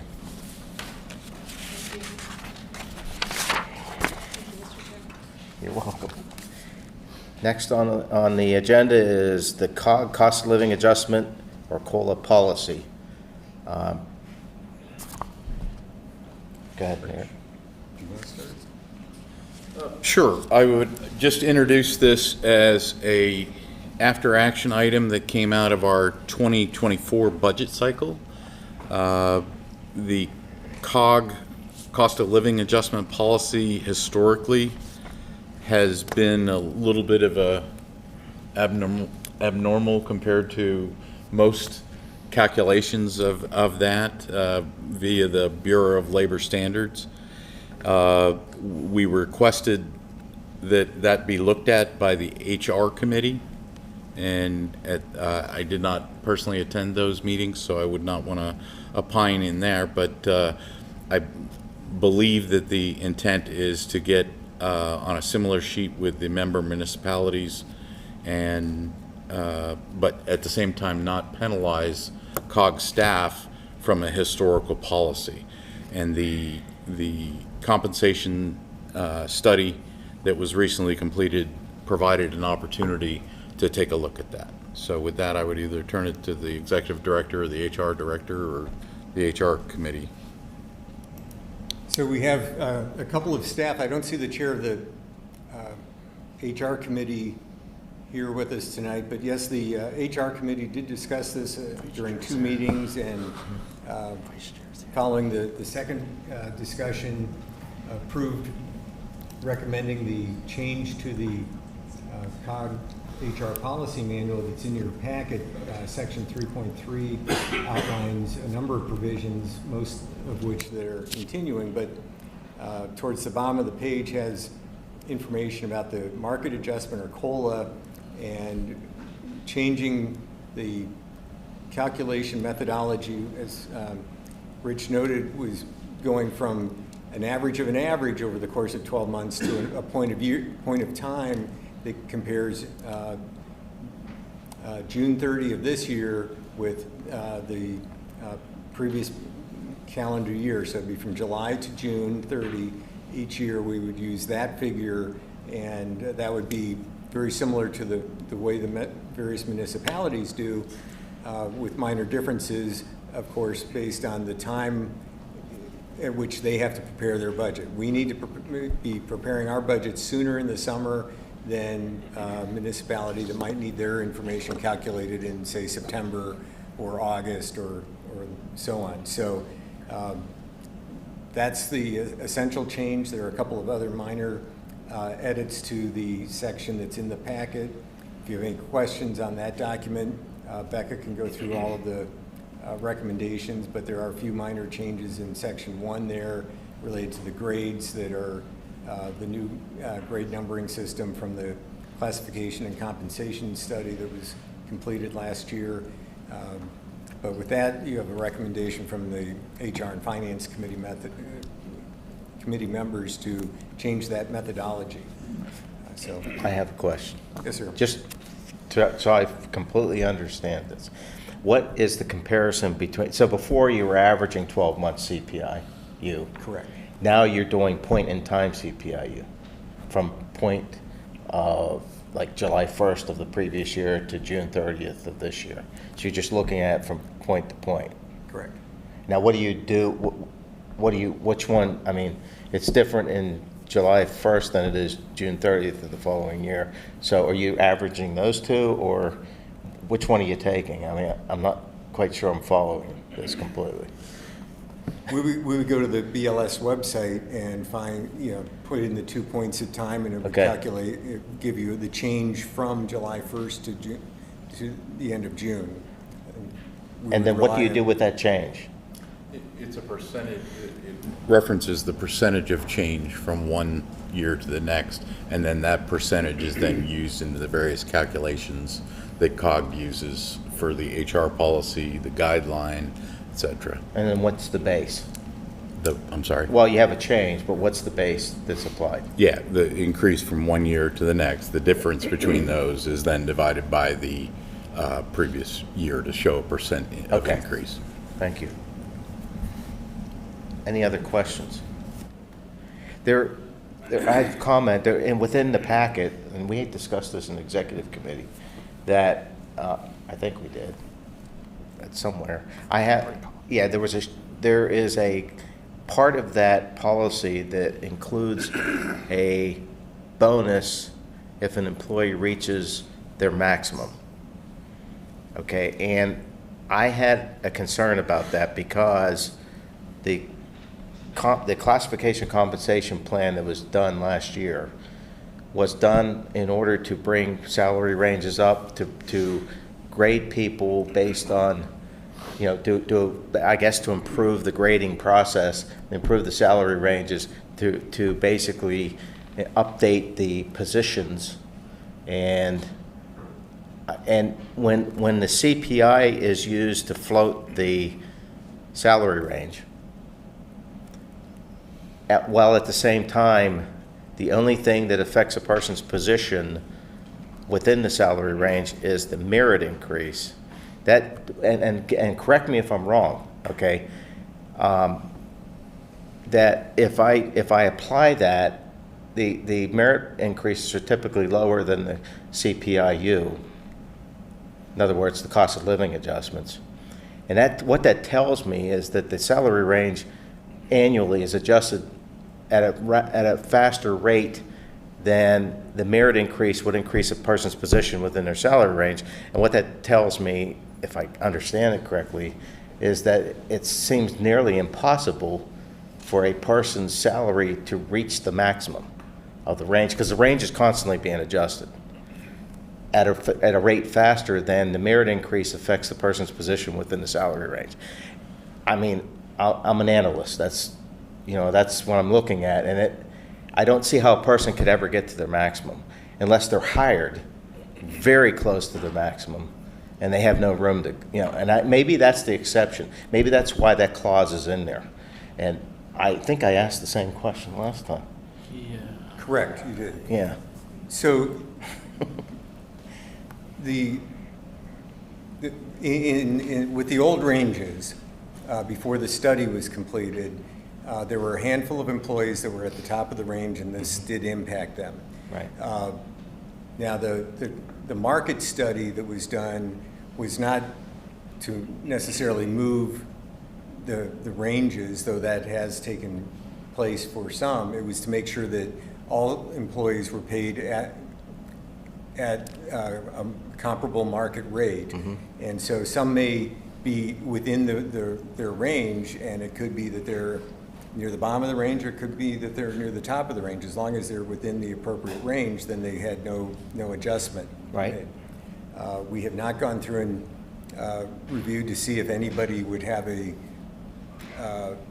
be at the top of their range at this point, but that the language that you're referring to has been in the policy since that's not being updated. That was in the policy previously, and previously we did have several people that would be at the top of their range and unable to receive a cost of living adjustment because they were bumped up against the top. Right. So my point is then we did the work with a classification and compensation plan analysis that was at significant expense, and adjusting people's positions or their wages or salaries, I don't know, let's say compensation, appropriately to meet all the terms of that plan. That was all done, and the purpose of the plan was to correct the issues that you had in the past, and numbers of issues with regard to compensation, salary ranges, grading. Right. It was designed to make sure that everybody was paid within the correct market. Right. And it didn't move them to the bottom of the range if they were near the top. It made sure they were in the right salary band. Right. So I'll let the HR director add to that. Sorry, yeah, if I can just help with that a little bit. So not all staff benefited from class and comp, right? They may already be near the tops of the salary range, as Eric was saying. Mm-hmm. So the scale slides by COLA, and even if somebody is topped out, they're eligible to receive that COLA. But what you're referring to in the policy is a way to give them still a merit, because if they are at the top of their salary band, they wouldn't be eligible for anything other than that COLA. So instead of getting a merit across the year with their paycheck the way that a regular employee does, it's a one-time bonus. But class and comp was not done to make sure that people weren't all at the top of their salary bands. I mean, there are still individuals that are paid here that are near the top of their salary bands. No, I understand what was done.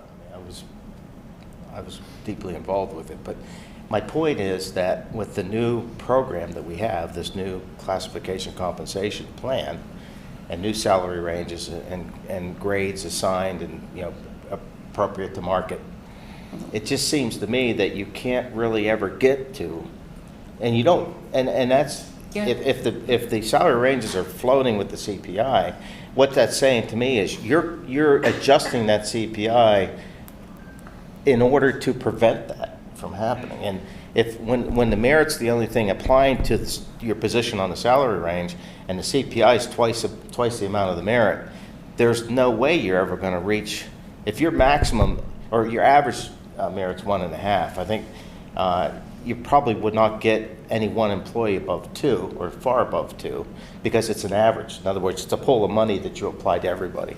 So my point is, I don't understand why you would still have to have a clause that gives a bonus for someone who's at the top of their salary range. In other words, part of the policy did not change or did not adjust or update, only most of it did. So it just puzzles me. That just puzzles me. So, You're not wrong that it would take a long time for somebody hired at the beginning of their salary range to move through. I don't see how it would ever be possible. That's accurate. Okay. But it is possible, and it does happen, and we have longevity at the COG, and we have people who have topped out in their salary range. But we just, We did just do class and comp, and this is part of that. It's the first part of that. There are some other things that are on our wish list of things to do, like looking at our performance evaluations and how those are conducted and how they tie into merit. And that will be like next phases, looking at total compensation package, which includes benefits. So this is just like one piece of the puzzle. Right. So tonight what we're looking for is to choose that June 30th point in time for the COLA, for the CPIU, to make sure that we are doing something that is more in line with what our municipal partners are doing, and to be more fair to staff so that that COLA is coming not at a lag. Right now, the way that we do business, we are lagging the way that our municipal partners do business. And then as long as we were at it, we just updated the language to show the correct grades and stuff following the class and comp. So everything else we left in the policy the same. That doesn't mean that in the future we might not go back to the study and other recommendations from that study and look at the policy again. okay, thank you. Are there any other questions?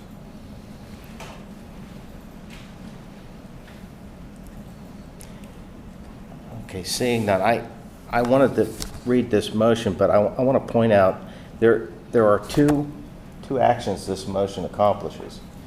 One is with regard to COLA methodology, and the other one is with regard to adopting the revised compensation policy that captures a new methodology and language consistent with the recent classification and compensation study. So they're combined, correct? So, okay, I will read the motion so that everybody understands it clearly. That the general forum, as recommended by the Executive Committee, Finance Committee, and Human Resources Committee, adopt the COLA methodology that utilizes the CPIU as of June 30th as the basis for calculating COG's annual COLA, and further recommends that the COG General Forum adopt the revised compensation policy that captures the new methodology and language consistent with the recent classification and compensation study. Do I hear a motion? Omari, second. Evan got it first, Omari got it next. Evan and then Omari. Any other discussion? Go ahead, Frank. One of the things that I asked over the years, and I always got taught, no, that's the policy, that you can't take away from the COLA, whatever the formula is. And I read that, and I finally read the policy, and I just want everybody to be aware that the first phrase in the policy before it says you can calculate the COLA or the merit increase is when funds are available, which means that if you don't get funds, that's up to the agency directors to decide what the COLA is or reduce it or whatever. It is not our decision. Our decision is to provide the funds and set the number. So I just want everybody to understand that it's not guaranteed. So that's my point. Thank you, Frank. Any other discussion? Seeing none, all of those in favor of this motion signify by saying aye. Aye. Aye. Opposed? Opposed? No. You have two. Thank you. Next on the agenda is Center Region Planning Agency Comprehensive Plan Update by Mike Tilka. Thank you, Mr. Chair. For those watching from home, I'm Mike Tilka. I'm the Director of the Center Regional Planning Agency, and I'm excited to be here tonight to give an update for the process underway to update your Center Regional Comprehensive Plan. The update will set the vision heading to 2045.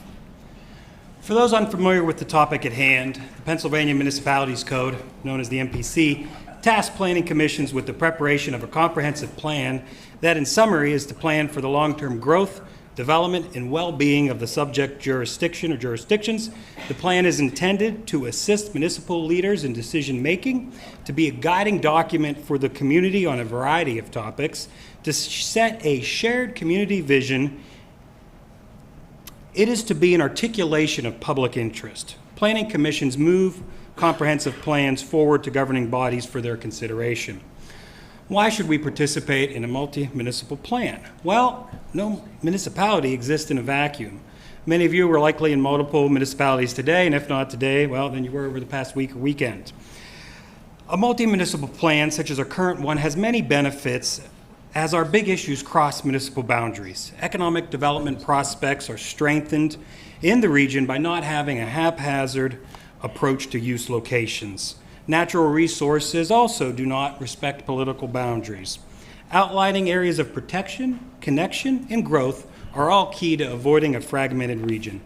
Pooling resources for the plan is fiscally sound as well, and implementation efforts should be stronger with the document being developed and housed in the CRPA with the overview and oversight of Lucy and the CRPC. Having a comprehensive plan can also assist with certain funding opportunities as well. In addition, adopting such a plan can help municipalities to prevent certain legal challenges, as it can allow for the distribution of land uses over those multi-municipal planning areas. It's worth noting that per the MPC, a county is obligated to update their plan every 10 years, and a municipality or multiple groups of municipalities shall review their plan at least every 10 years. So where have we been? Well, the Center Regional Planning Commission was established in 1960. We've had 4 comprehensive plans and updates since then, 76, 90, 2000, and 2013. Our current plan is from 2013. The 10-year review was conducted at the proper time and resulted in the determination that an update was necessary. The current plan outlines themes and policy decisions and is organized by plan elements. Well, what have we heard? Well, the current plan was developed as a lot of plans were at the time, but today it's being found to be a little too prescriptive. It really goes into the fine detail of each desired action.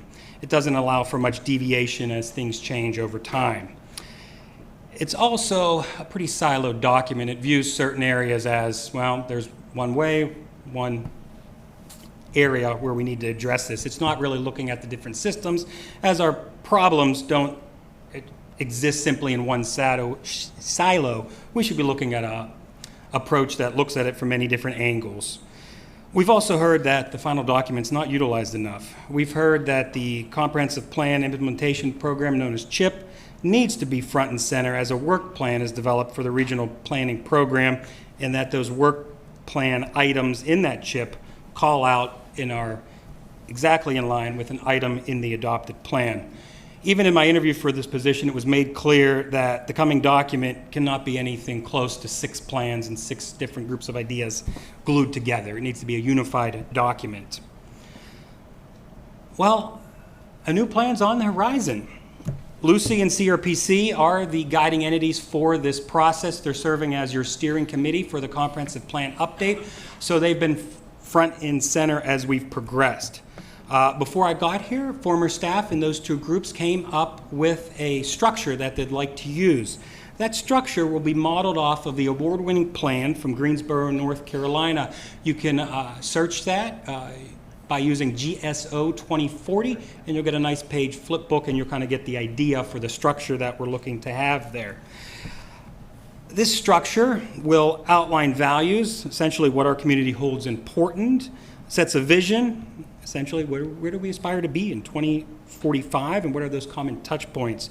We'll then create a number of big ideas extracted from the vision. That plan use 6, and then we'll go into our goals for each of those big ideas, which is typical in the few plans that use this model to have 2 or 3, and then get into the strategies for each of those goals.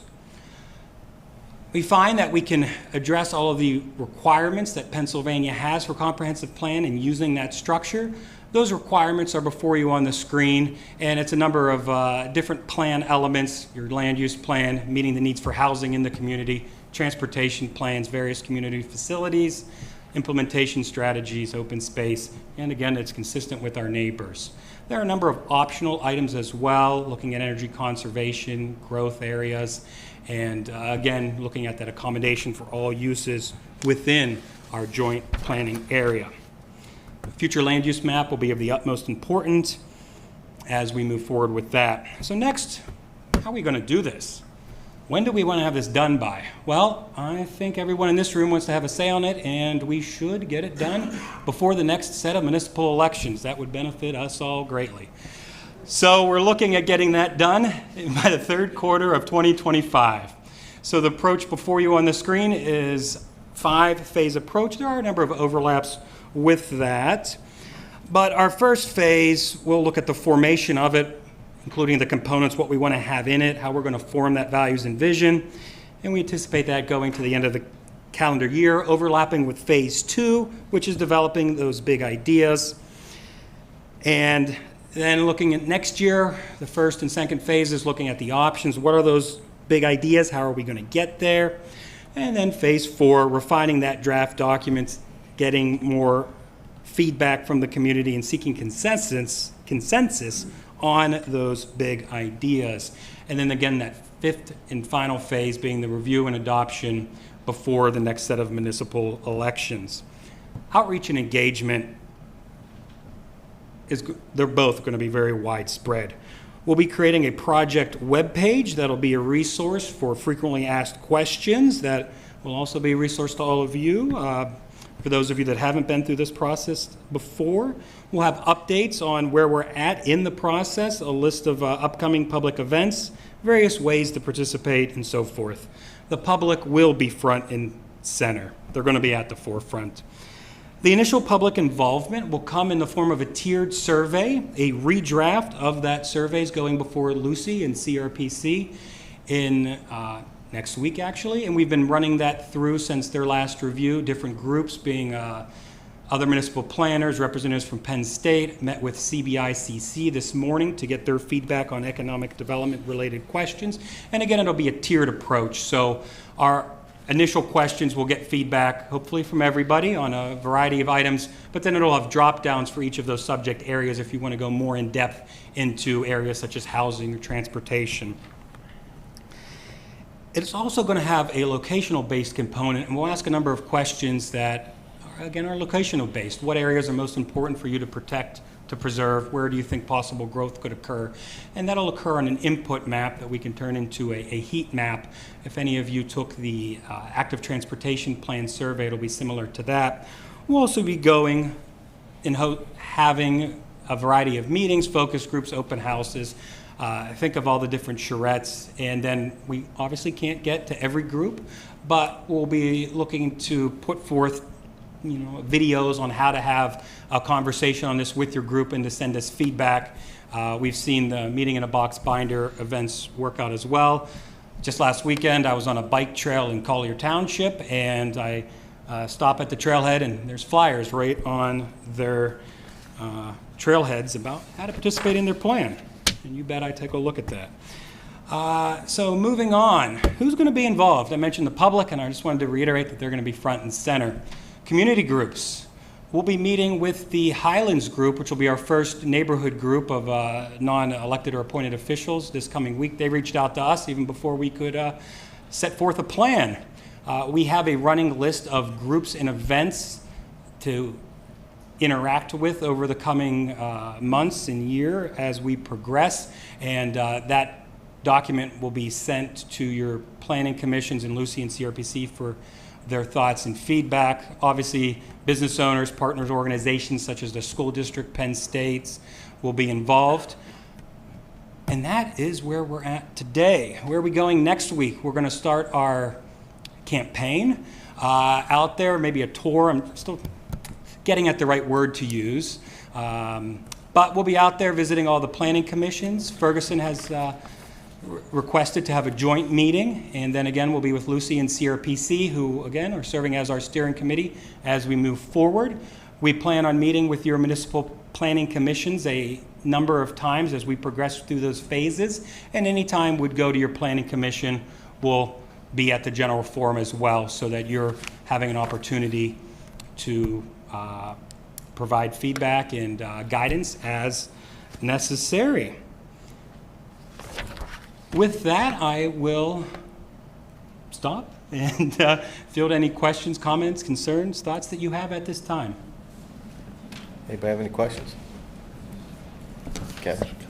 Just one suggestion, a plug for the borough maybe, but this year's Lion Bash would be a great opportunity for you all to have a engagement station to kind of go over all this with the public as they come through. Late August. Pardon? Late August. Yeah. Yeah, late August. Students are back. Thank you.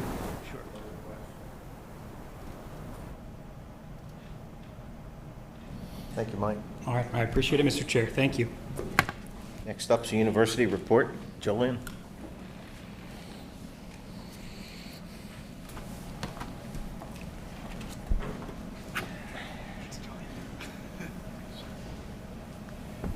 Thank you, Mr. Chair. Thank you, everybody. Mike's a hard act to follow, so I'll try to do my best here.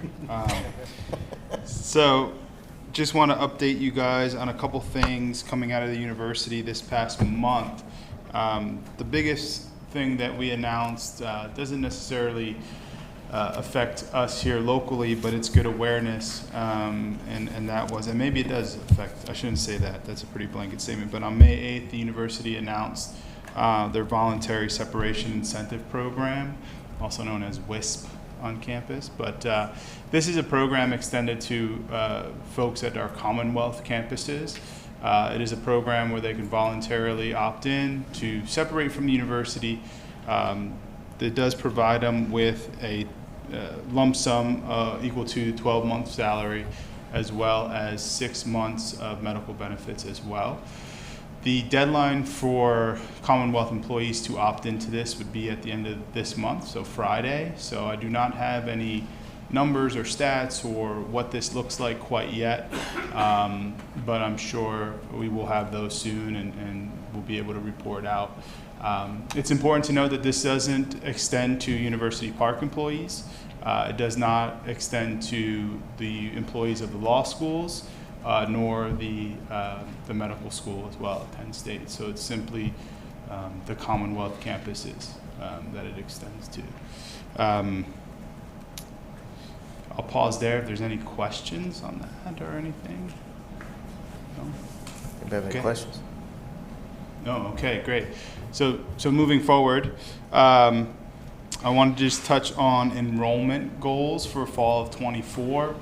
So I know this has been a topic as of late, and so the university continues to move towards our goal of 9,500 first-year students for the fall of '24. This would be an increase of about 400 students, sorry. Last year we enrolled 9,100 students, first-year students. So this year we don't necessarily have the official numbers just yet, but we do look to move towards the goal of 9,500 first-year students at University Park. The application process, from what I understand, was very strong. University Park received quite a few applications this past year. Actually, I think one of the most ever as far as what we've been doing thus far. So the interest is still strong here at University Park. Other than that, a couple more plugs just for, and this is probably the last week I'll do this. Oh, sorry. Question? I just have a question. Yeah. pretty involved with the university community, so some of the rumblings out there in terms of the increased goals with enrollment is housing for the incoming freshmen especially. And of course, there's certainly sophomores and juniors that request housing on campus too. Sure. So, you know, so how is the university addressing the increased need for on-campus housing? Yeah, sure, great. Thank you for that question. So, and in fact, as reported recently in some media outlets, the university is in the early stages of planning to build housing on campus. The housing would be in our grad circle area, which, if you're not familiar with the campus layout, is pretty close to where the water treatment plant is, Penn State Sustainability, probably more recognizable, the Lash building, football buildings across the street. So back in that area there. So we're in the early process of going through the RFQ, the RFP process to facilitate the increase of students as we move towards that goal in 26, 27. Right, and how much of that housing is slated 100% for athletes? None of it. Yeah. No. Yeah. And that was. Thank you for that question. Because that's the concern too. Is some of the housing is slated for athletes. So no, I mean the housing that we're looking into would be significant, and you know, we don't even have, for example, that many athletes to fill a facility, not facility, a complex like this.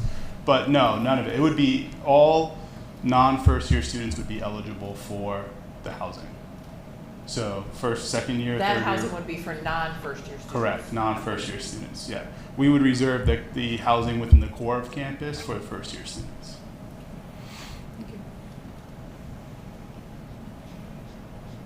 Good.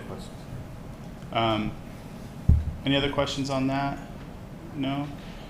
And then lastly, the Palmer Art Museum is scheduled to open this weekend.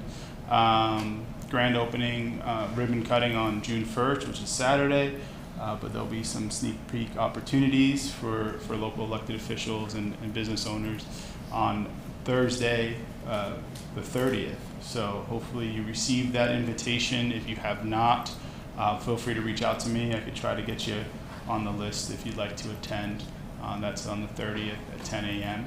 And then officially it will open on June 1st with a ribbon cutting ceremony. Good. All right. Well, thank you, everybody. Appreciate it.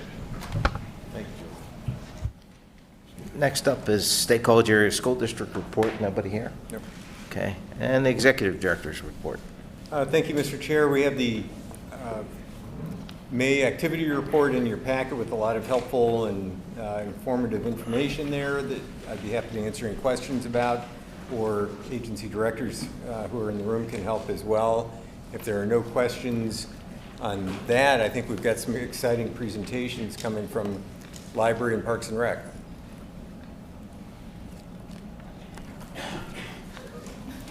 Okay, you're up.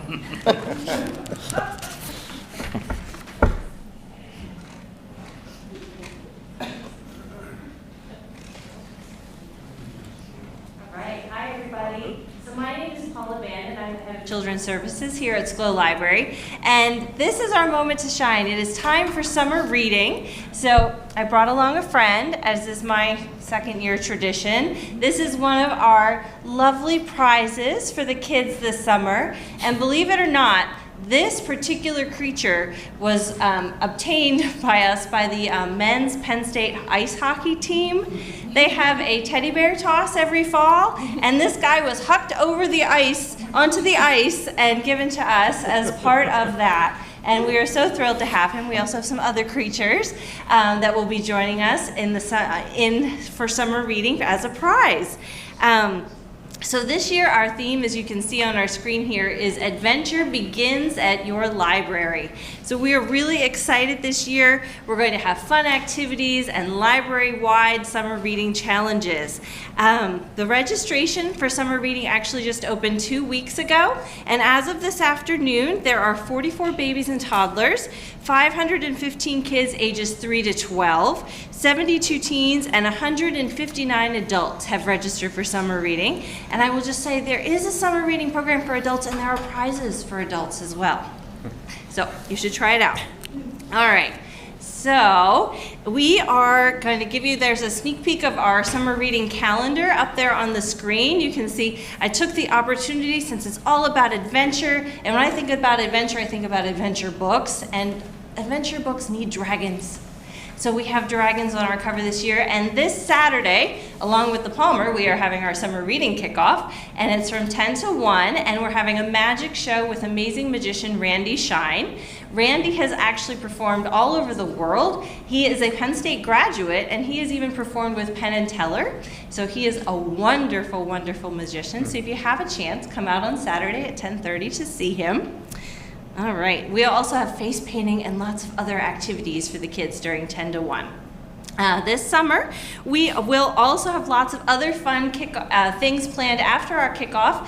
Our Read It, Watch It movie series is happening again at the State Theater every Wednesday, starting the week after school gets out at SCASD. Wednesdays at noon, we will have free movies. The first one is the Lego 2 movie. If you are so interested, you can join us. And on Saturday, June 15th at 10:30, we will have a Shavers Creek Animal Show featuring Lenny the Crow, who I hear is quite fabulous. All right. And then also in June, on June 20th, we're having an upcycled Cinderella show. This is brought to us by Bright Star Touring Theater. They're actors based out of North Carolina, but they actually tour all over the country and the world. They're quite fabulous. We also have on the last Saturday in June an Air Weaver balloon show. We have a balloon artist that comes and he combines magic as well as balloon artistry. And at the end, every single kid gets to learn how to twist their own balloon dog to take home. All right. We also have, coming up in July, this is very exciting. So those 3 authors on the left there are really big name authors. A lot of you will probably recognize Kate DiCamillo. She is the author of Because of Winn-Dixie. And so we are having watch parties at the library because we are having a virtual author visits with these 3 different authors, Tuesdays in July. So you can come to the Children's Department activity room and hang out with us and have snacks and listen and talk to these authors. We also have a giant bubble show on a Thursday in July with Lynn Dalby, which I am personally very excited about. All right. Now, all of these programs and events are available, and that's on top of the reading part of summer reading. So, at SCLO, our goal, of course, is to create lifelong readers and learners. And not every kid takes to reading every day. So during the summer reading program, we do this to encourage kids to keep reading during the summer break. We want to help them avoid the loss of knowledge and skills that they might lose over the summer on their break from school.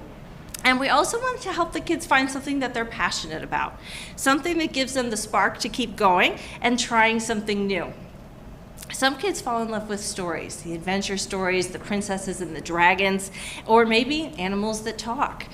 But other kids look to understand their world through books about STEM and nonfiction books to help understand the world around them. Now, we work really hard with the local area schools to work with the teachers and librarians to make sure that we have things that interest the kids. So last week, I asked all of the State College Area School District librarians what's been really popular in their school libraries this year.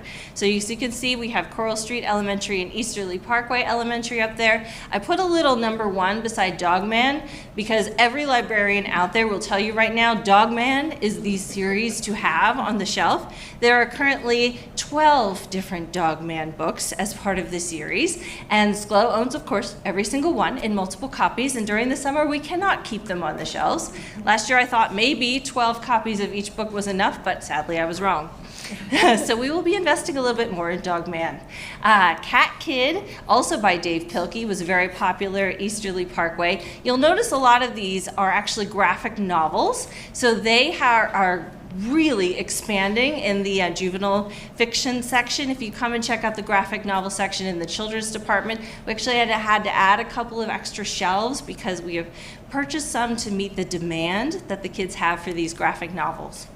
And Ferguson Township Elementary, they had some grade-wide reading books that they went to, and they did Blended and the Insignificant Events in the Life of a Cactus, which is about a girl that is born without arms and how she deals with those challenges.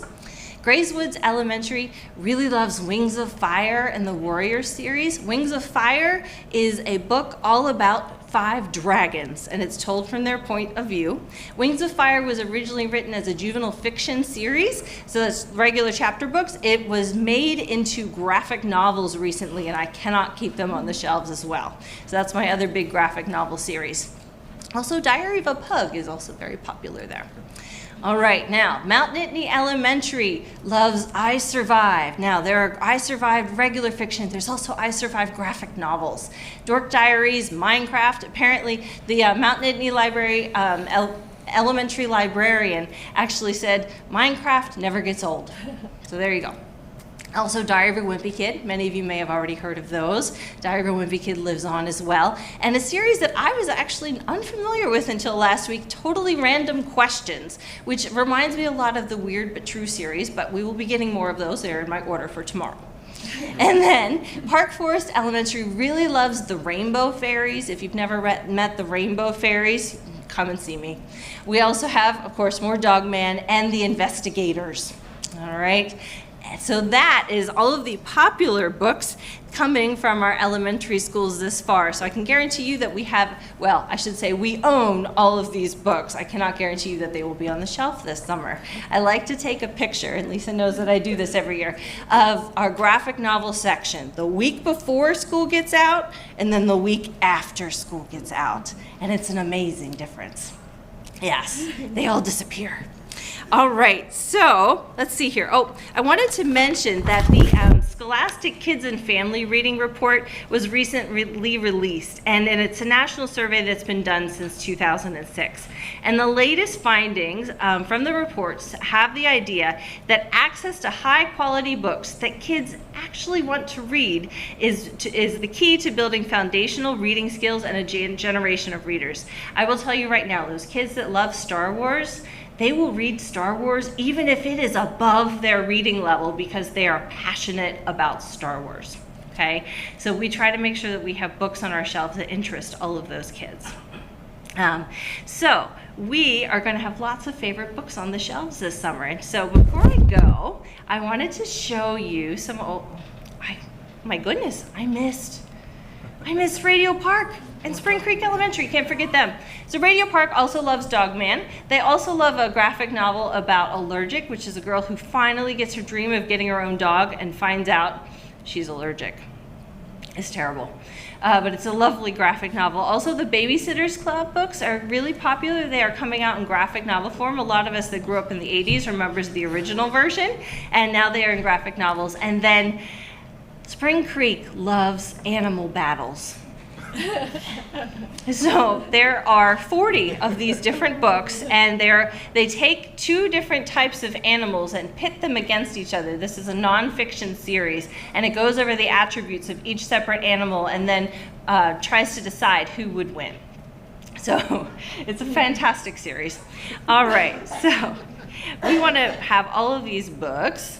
And I just wanted to show some of our amazing prizes that we're having this summer beyond the big fluffy dog. So like I said, Star Wars, always popular. Lego Star Wars, even more popular. We also have some giant bunnies and other lovely things from Growing Tree, as well as some art supplies and bug playgrounds and all sorts of wonderful things. The creatures up there in the top right corner are more friends from our men's hockey team extravaganza, so you can check them out as well.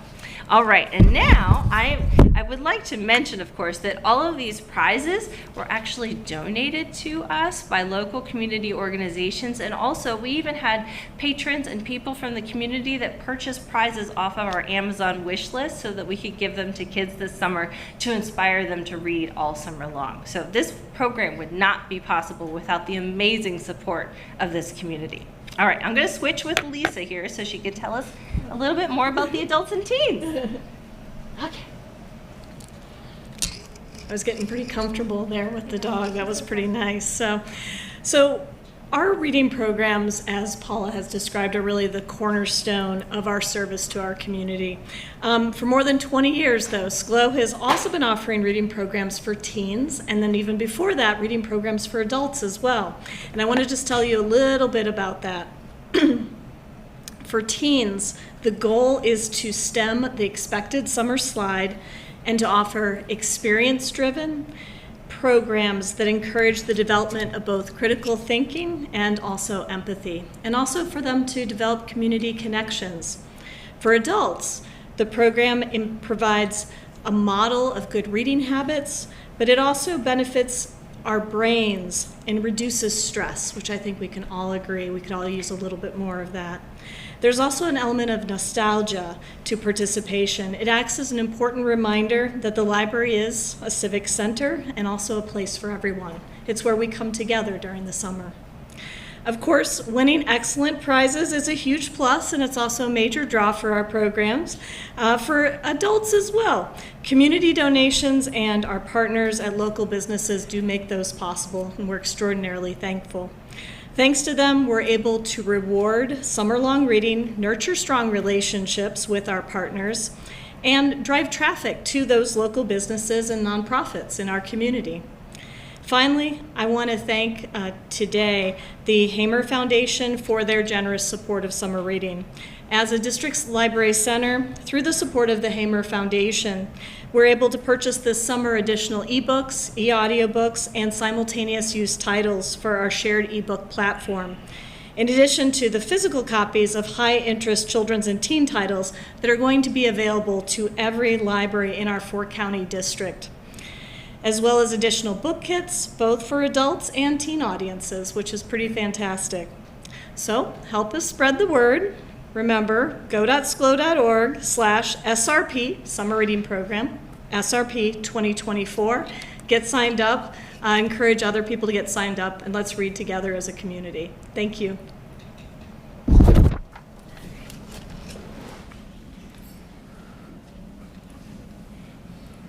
Thank you.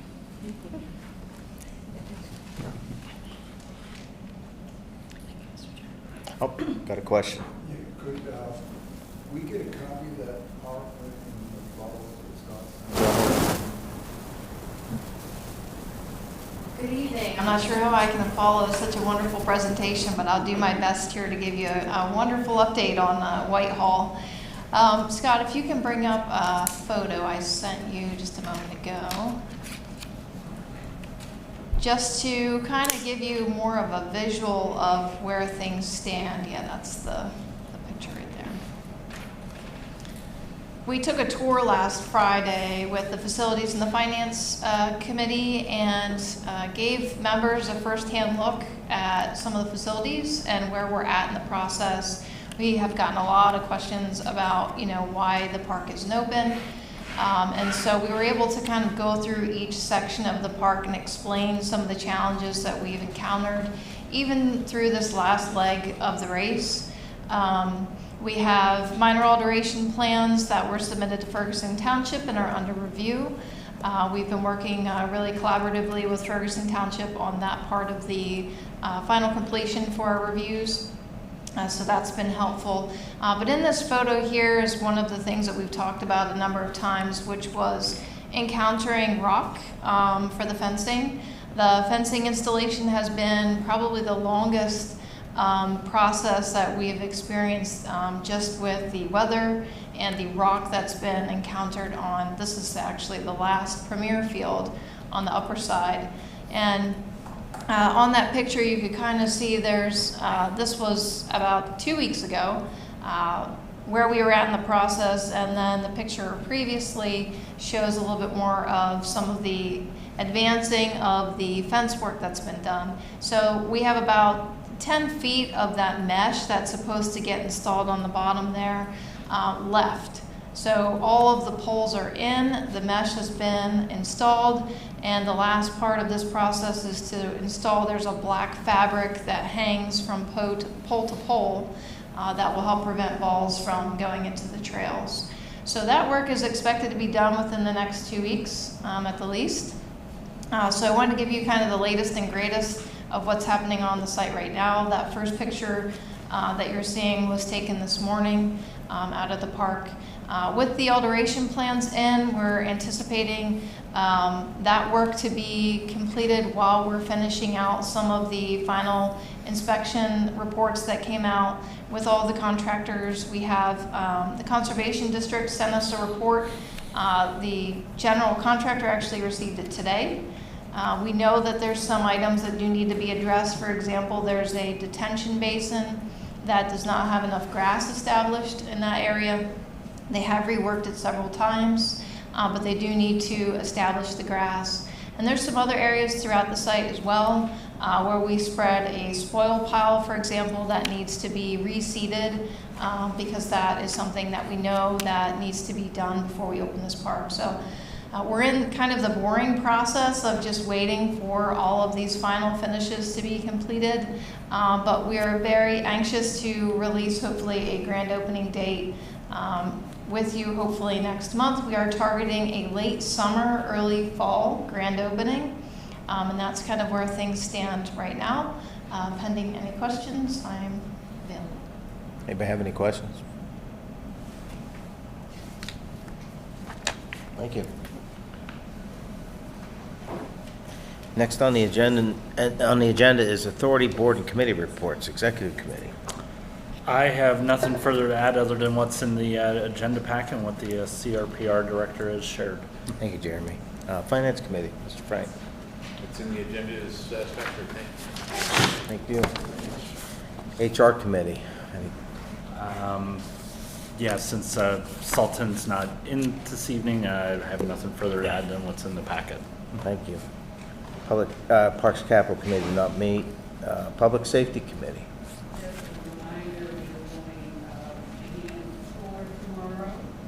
10 o'clock. We're also going to be meeting with the county commissioners, so the Public Safety Committee, hope to see you tomorrow. Thank you. Facilities Committee, Mr. Bernier. Okay. Land Use and Community Infrastructure Committee. Planning Director adequately discussed what we're talking about. Thank you. Climate Action Sustainability Committee. Did not meet, sorry. Thank you. Parks and Recreation Governance Special Committee. That committee did not meet. SCLO Center Region Library Board. Nothing additional to add. Thank you. Thank you. Center Region Parks and Recreation Authority. Thank you. Emergency Management Council. That meeting was canceled. That's canceled, okay. And I guess that moves us to the last agenda item, which is adjournment. Do I see a motion to adjourn? Any second? Second. I have a motion and second. All in favor, say aye. Aye. Thank you all.